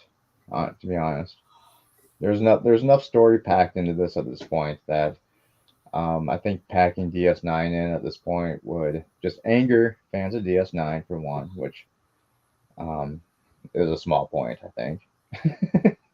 But it would just make the story way too bloated. And it's already too bloated as it is right now. I mean, there's a lot. Well, you never know. They could. The Enterprise D could lure all the Federation ships into the wormhole, and then Cisco just Erases them all. Yeah, well, that'd be horrible. Like what they did with the Dominion War. All those Dominion ships. Yeah. Yeah, I mean that would just be horrible though. That would be like so funny. That would be like so dude, funny. like I am borderline wondering if Q is gonna come back to help the D. Like that, they're so like helpless right now. I'm pulling at straws, thinking that maybe even Q will come back. Q's in Breathor right now. He died. Well, there's more Q, presumably. Not there is more Q. There's Q's son. Yep. The female Q from TNG, Amanda, she might be alive out there somewhere. Q's wife. Yeah. There was no indication last season that it was the entire continuum that was being killed, that was dying. Well, they kind of hinted at that when Guinan tried to summon one of them. She kind of hinted that there was nothing there. It was only emptiness, and it was just like did something happen? That was also in the alternate timeline too. Yeah. And I'm kind of glad they just. I mean, I'd rather they just ignored that entire shit, the whole fucking genie bottle, to summon the Q. That was the most ridiculous shit I've seen on Star Trek. Yeah, that was. Oh god, dude, that was a hard pill to swallow. Oh, I mean, that was just terrible. I mean, whoever thought we of have that a special way of whistling for the Q. Oh yeah. And I know people complain about the whole Cold War between the Elorians and the Q. Like, how can the Elorians fight the Q, but they lost to the Borg, right? That's what people say. I mean, well, Q. That's what pissed me off because Q told Picard that she isn't who she says she is, right? And who did she say she was? An Elorian. True. Well, I mean that could also just be Q overstating shit to make her look bad because at that time that's the frog DNA explanation, but originally that was not the case. She was supposed to be something special. In story, Q wanted to join the Federation, so I mean, he was kind of doing that. Yeah, when he had no powers. Yeah, I took it just to be essentially Q. No, that was before that. Guinan looked like the bad person.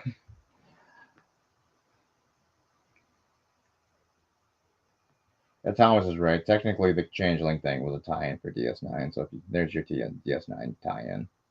Kinda. Maybe if Ombre Beauvoir was still alive, I can't say his name right now.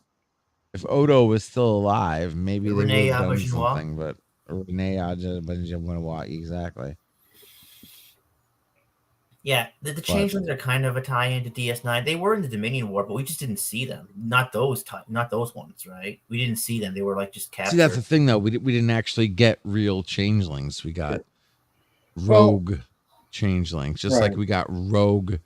What do you call it? Vulcans. And just because we got, everything is like been slightly out of place. Like I thought the Ferengi were all enlightened now, and it just seemed like the one Ferengi we saw was still rooted in the bad ways, right? I like them better when they're rooted in their bad ways. It makes them more interesting. Well, so did I, but the whole point was that the Ferengi changed, and everything. Ferengi are all different now, and even to the point. I mean, Rom wanted to make changes, but you never know if that would be accepted planet-wide, right? Well, the changes started already before Ron took over. The Nagus set forth like all these changes. That was and Quark had a problem with it. So there were Ferengi that weren't quite pleased with that. So I mean, you could. It made Brunt change. Okay. Brunt changed his colors real fast. Well, he was just kissing ass. Brunt was an opportunist. He'd go along with anybody just to fucking keep his position. It doesn't really matter to me. I wasn't a huge fan of the Ferengi in the first place. I thought they were a silly race, and anyway. Yeah, they were supposed to be the new bad guys in TNG, but it just didn't work because they were just too silly. They were comical and they were ridiculous. Yeah. I mean, they obviously did a better job in DS9, but I don't think And I think that's kind of the problem with some Trek, is that we take the few examples that we see of a certain planet and assume that's the de facto attitude of everyone on that planet, which is kind of weird. And that's one of the reasons I didn't have a problem with the whole gangster Vulcan thing. I don't assume that everyone on Vulcan is going to be completely logical all the time. It just seems like a completely one-dimensional society.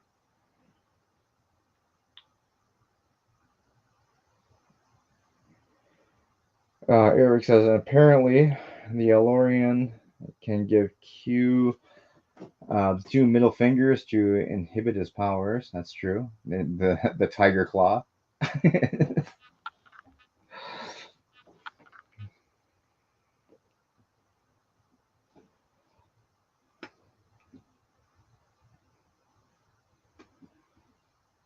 Yeah, I don't think there was enough given out about the Elorians to really even figure out who the hell they were. I think I mean, if you want to say plot MacGuffin for TNG, Guinan was kind of a plot MacGuffin for shit to happen.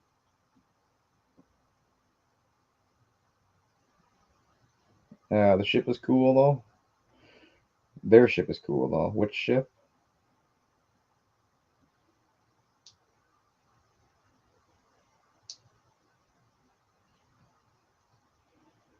Not sure which ship you're referring to, Arvik.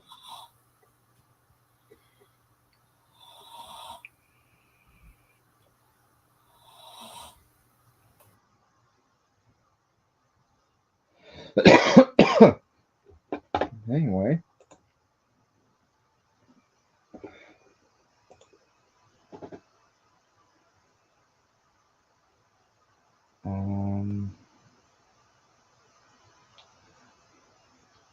Yeah, so anything you want to bring up, Daniels? What? Anything you want to bring up? You haven't said much lately, so I figured. Yeah, I'm still wondering what they did with the E. You know, I hope they mention more of it next episode. I hope they didn't destroy it. That would really suck. That was a beautiful ship, you know. I remember when the Enterprise E first showed up in First Contact in 1996. I really liked it. It was way better than the D, I thought, and I still do. It would be a shame if Worf actually totaled it. I would hate that. Yeah, I assume that's what happened. Man. It's just gonna be a throwaway line. I think that they just had to put that in there because everyone would be like, "Why are you using the D and not the E?" So they had to figure out a reason why. So they just borrowed from a novel story.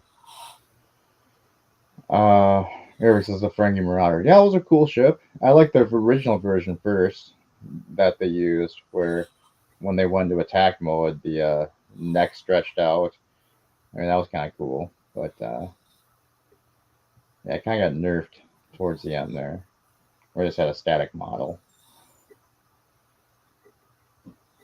Wait, Deanna said that this is an ancient evil. It's like ancient, like, you know, all-consuming darkness, ancient evil. I thought to myself it was going to be something new. I didn't think it was the Borg, right? But I guess it turned out to be the Borg. But like, yeah, and that's why there were so many theories of, like, you know, pod race and shit like that. But I mean, it does fit with the Borg. They're an ancient race. They've been assimilating for a long time, so it fits. I mean, Bird did say something about antennae sticking out of that cube, like it was, you know, like it was like something like a 1980s television set or something. It was just extra technology added to the Borg ship that I'm assuming they had to use for the new bio implant shit that they had for Jack. I mean, it's just new technology. You know, is it new, or like she said it was ancient? I'm thinking maybe this is like the first Borg ship or something. Maybe this is like a Borg ship where, yeah, I don't know. No, I think it's just a new ship. I don't think it's an ancient Borg ship or anything like that. If it was an ancient Borg ship, I think it would be much less advanced. And I heard a theory out there. Sorry about this, but I heard a theory that maybe Jack is gonna, you know, pretend. Maybe he's pretending to join the Queen, or maybe he'll break away from her control and he'll destroy her and take over the cube. That's what I think also that could possibly happen. It's not out of the realm of possibility, and it's not completely out of bounds as far as precedent for something like that being an earlier series. But I mean, I feel like it's something like that almost has to happen because, like we said, that the D has no chance against an entire Borg fleet. So either something has to happen where they get help from outside from somewhere, or Jack is able to do something from inside to actually help them out. Because otherwise, they're just kind of fucked.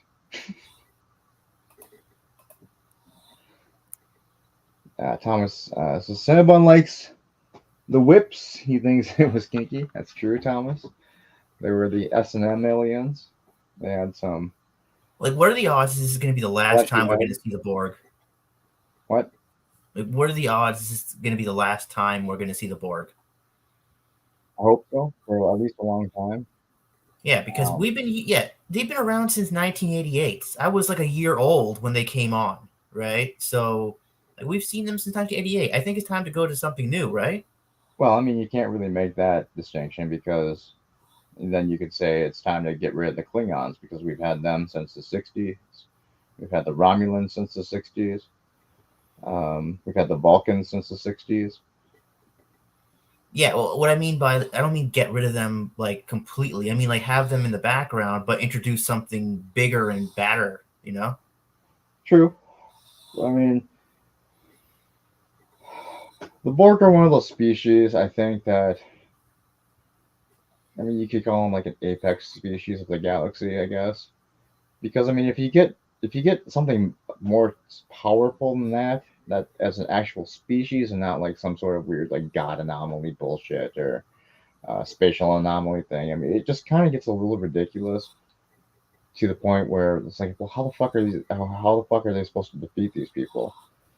There gets to a point where technology just gets way too advanced in some of these stories, and then they literally have to just use plot contrivances to get their way out of it, and MacGuffin devices like LDG says. And I honestly felt that Data was a fucking MacGuffin device essentially in one of these episodes where he was the only one that could stop Vadic from having control of the ship. That was kind of a MacGuffin right there. If it wasn't for Data just coincidentally being found on the Daystrom station, they would have been completely screwed over. Then you have, if you want to go back into an earlier series, you have Voyager, where the dinosaur people, extremely powerful. The Voth? Yeah, they should have. There's no reason why Voyager should have survived that. They were able to completely take over the ship, beam the entire ship into their ship, for God's sake. They were powerful. They should have completely overpowered and essentially just destroyed the Voyager and the series right there. Same with 847 they had to do the contrivance of making a peace treaty, just so that they wouldn't have to deal with it. You could say the same thing, I suppose, with we could do this all night, and then I'm not going to. Hey, Philip, how's it going? But that's just kind of my point to the fact that you can't have energy. It's dangerous introducing enemies with so much power as some of these enemies have that completely outclass our heroes, because it becomes a bit of a stretch a lot of the times that they're making it out of this alive, or at the very least that every single one of them are making it out alive, and we're not losing people along the way that actually matter. Obviously we lose the random register shirts and shit, but yeah. Kazon should have killed his crew, and that's true too, Thomas. Once they took over Voyager, second season finale, there was no reason to abandon them on the planet. They should have just executed the entire crew. They would have had Voyager. And it was just literally a contrivance that, we'll be, for some reason, we'll be merciful and beam you to the planet. Out of all the races, the Kazon maroon Voyager on the planet and took over the Kazon? Really? Not even the Borg will assimilate the Kazon. Well, hey, I mean, you can't. I mean, that's no more dumb than literally 2 birds of prey, crewed by Ferengis, taking over the entire Enterprise D. You literally have just 2 small crews of Ferengi going up against a crew of 1,000, and they're able to take over the Enterprise D. That made zero fucking sense. I mean, it makes a fun, good episode, but when you start nitpicking at the details, and there's a lot of problems with it, and that's kind of been my whole point of the evening, is that we nitpick what's going on in Picard as just completely ridiculous, but it's happened so many times in the previous series, and none of us seem to have a problem with that. And it's because we like those series, and they're the series we grew up with. I think that's one of the main points, and we tend to give them a pass.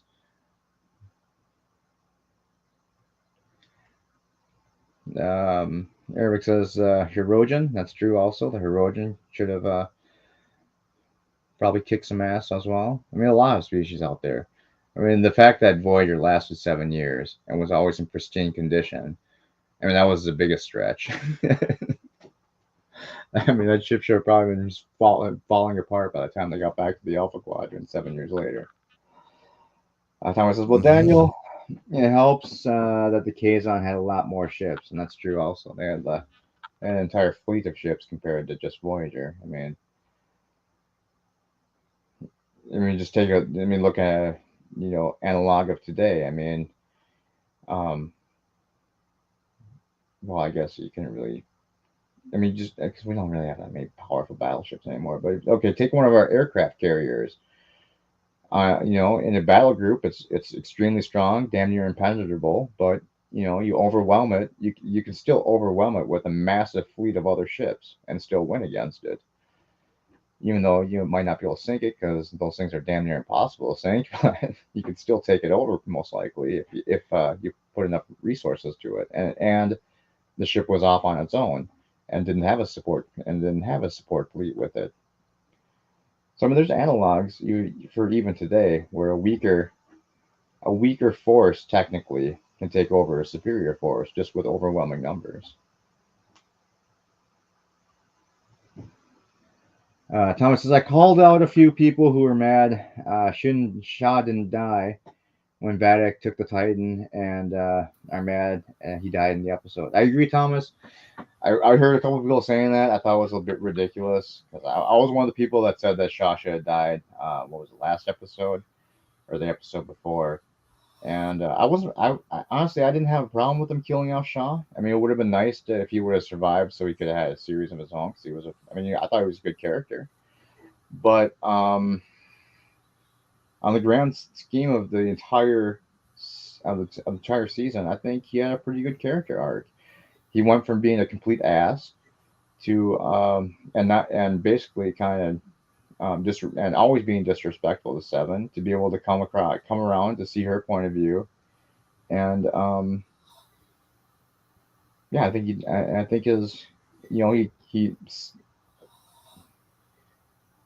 guess you could say he kind of died saving the crew too. So I mean, he had a good character arc, I think. I mean, it wasn't the best. I won't argue that was the best that he could have, but it served the story, in my opinion. Yeah, in season 2, they kind of hinted that Seven was going to get a command of her own, and season 3, I did hear rumors that Shaw may kick the bucket and pass the Titan to Seven, and we got that finally. And It kind of sucks, though. I mean, that he had to go like that. I didn't think he had to go, but if this was the way he was going to go, it was fine with me. I mean, it didn't bother me at all. I think a lot of people just really liked his character and wanted to see him continue, but shit. Too bad. Shit happens. And I'd rather have him. If it serves a story that they're trying to tell. And essentially giving 7 and 9 an emotional arc at the end of the series, I suppose you could say too. and serve the story, then it's fine. I also heard some people complaining about just bringing Shelby back just to kill her, but I didn't mind that either. She was taken by surprise, and she was ended up. Yeah, she was the captain. She was the captain of the F, man. That is so cool, And it was nice to see Shelby again. Was it the same actress? Yeah. Oh yeah. So I had no problem with that. I mean, could they have used any admiral? Sure, I'll grant that. So I can see the point of view of how it was just a nostalgia punch there, but it makes sense, for the story. Again, it's a Borg story, so why not bring in a character with connections to the Borg? That works. No, it's not. I mean, it's not that big of a deal. It's not a. Sure was. I mean, okay. For me, it obviously didn't matter. I didn't have a problem with it, but I can see both sides of the argument where it was just nostalgia on one hand, and on my point of view, it works. But I mean, I do see both sides of the story, both sides of the issue. And when if I want to be completely objective, I can actually grant that even that side of the issue is actually right too, that it was just nostalgia. But because I enjoyed it and thought it was fitting for the story they're telling, like I said, I give it a pass. And it's just I think it just comes down to personal preference. That's fine. Let's see. So she wasn't a captain. She was a 5-star admiral, probably the top of Starfleet. Yeah, that was the one thing, Thomas. I thought was a little bit weird that she had such a high rank. Especially since I know they said she was a quickly rising star in Starfleet back in Best of Both Worlds, but it's a little weird that she already outranks Janeway, which I think was only a 3-star or 4-star admiral. And yeah, she was like a 5-star, which was I think is a top rank in Starfleet, because I think most of the time when we saw fleet admirals before, I think that they were actually depicted as 4-star admirals. So I did think it was a little odd that she had such a high rank at this point. But I guess since she was championing the new systems in Starfleet, maybe that's what propelled her through the ranks too, I suppose. But I mean, what? Because even the fucking hubris admiral, wasn't she originally called the CNC of Starfleet? And I don't think they killed her unless she died of natural causes, I suppose, between then and now. But yeah, it seems like I think she only had 4 pips too when we saw her. So it seems a little weird that. Wait, the sheer fucking hubris admiral died? No, I'm saying that it's weird that Shelby would be ranked above her after we saw her in season 1, and I think they referred to her as the CNC. So I figured that the only way that I can see that being possible is if she died sometime between season 1 and 3. Otherwise, to me, it doesn't make that much sense why she would have that rank, except for the fact that they thought it would be cool to make Shelby that kind of a rank. But, since she didn't last long, I suppose, who cares? There's going to be a new fleet admiral soon.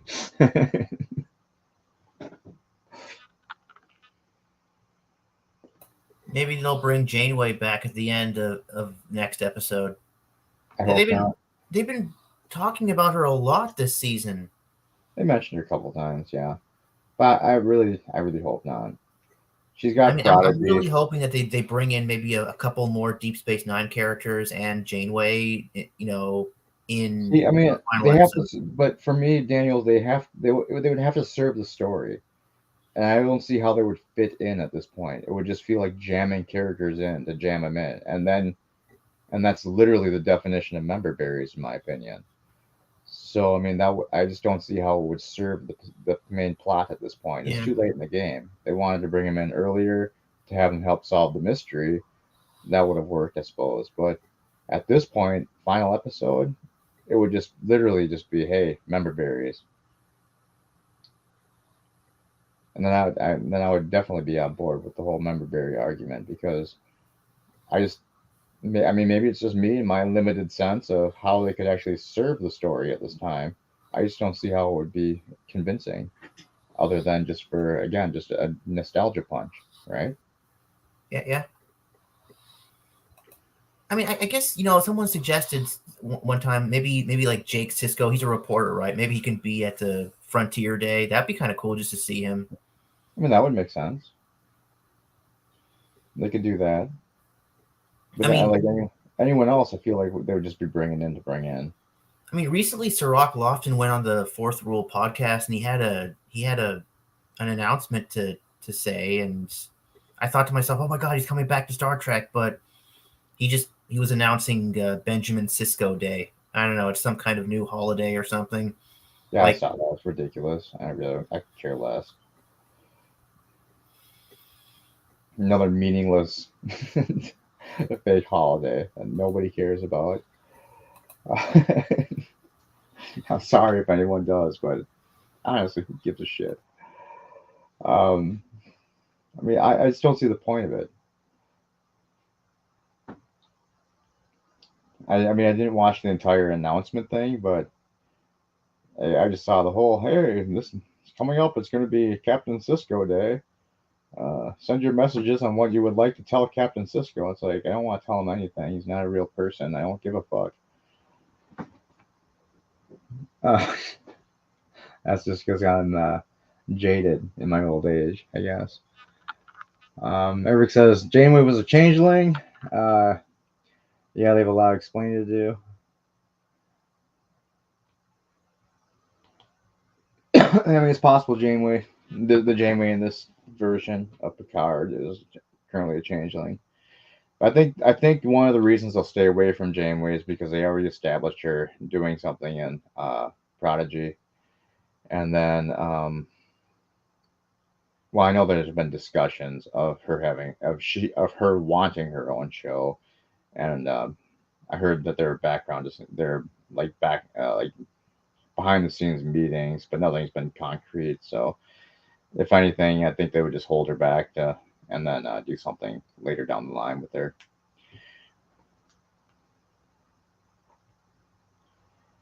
And I think that's one of the reasons why they didn't use Janeway for this series, also because if they did, she would have been in the place essentially of Shelby, I'm assuming. And I don't think the fans would react well to having her just gunned down on the bridge.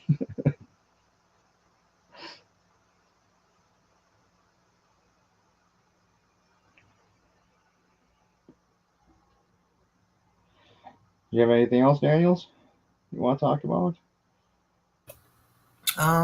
Nope. All right. Sounds good. Clancy had 5 pips. All right. So it's okay. That's kind of weird. So I'm assuming. All right. So I would assume then there's got to be something higher than 5 pips then, or that, like I said, Clancy's dead. One of the two. Well, she took a shot to the chest, so. Otherwise, yeah, this would make sense to have them both be essentially supreme commanders of the fleet. I think that's what that's what, when we have special ranks in our military as a 5-star, it's just activated during wartime essentially, and is the supreme commander of the army or whatever, the allies and shit like that. I don't think we don't usually have a 5-star.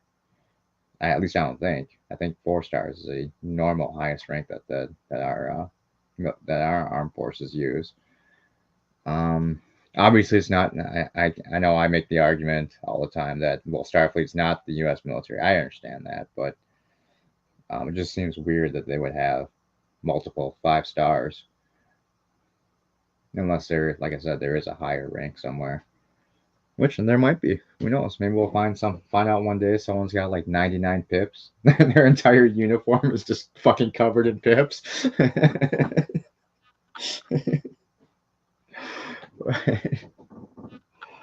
Yeah, there's only been a few 5 stars in the U.S. military. Yeah, I think they're only activated during wartime to act as supreme commanders of the armed forces. But obviously, not being a military person, someone can fact check me on that.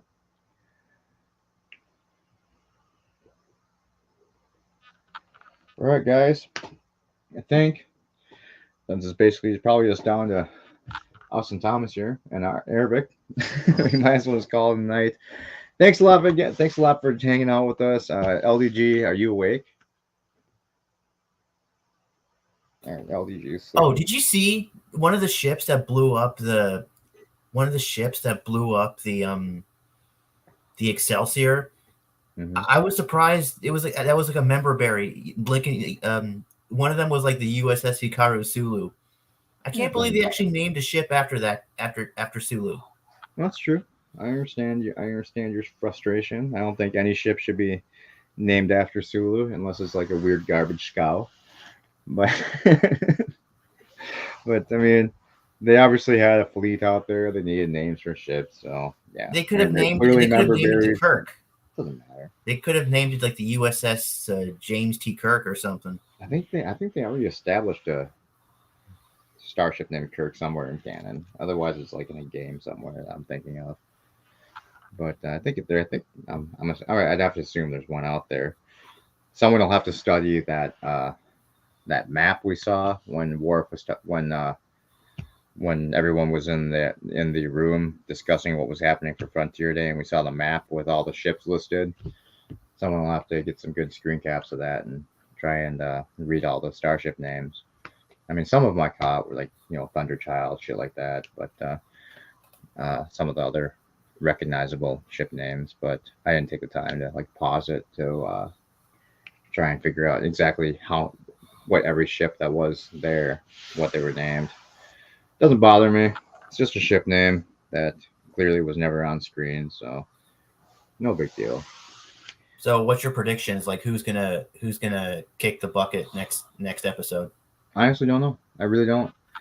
I mean, I honestly thought I was surprised by this episode, the way they went with it. I mean, I did not expect it to be some kind of biological Borg thing. I didn't expect everyone to be assimilated. I assumed it would. I was assuming it was just going to be some sort of weird terrorist attack on Starbase or something during Frontier Day. So I was completely surprised by this one, even though I did see a bunch of spoiler pictures going into it. So they went a completely different direction than I thought. I knew obviously I knew it was going to be the Borg at that point, but and seeing the pictures, I was a little bit disappointed that it was a Borg, because I like most people, I think that they've been done to death at this point.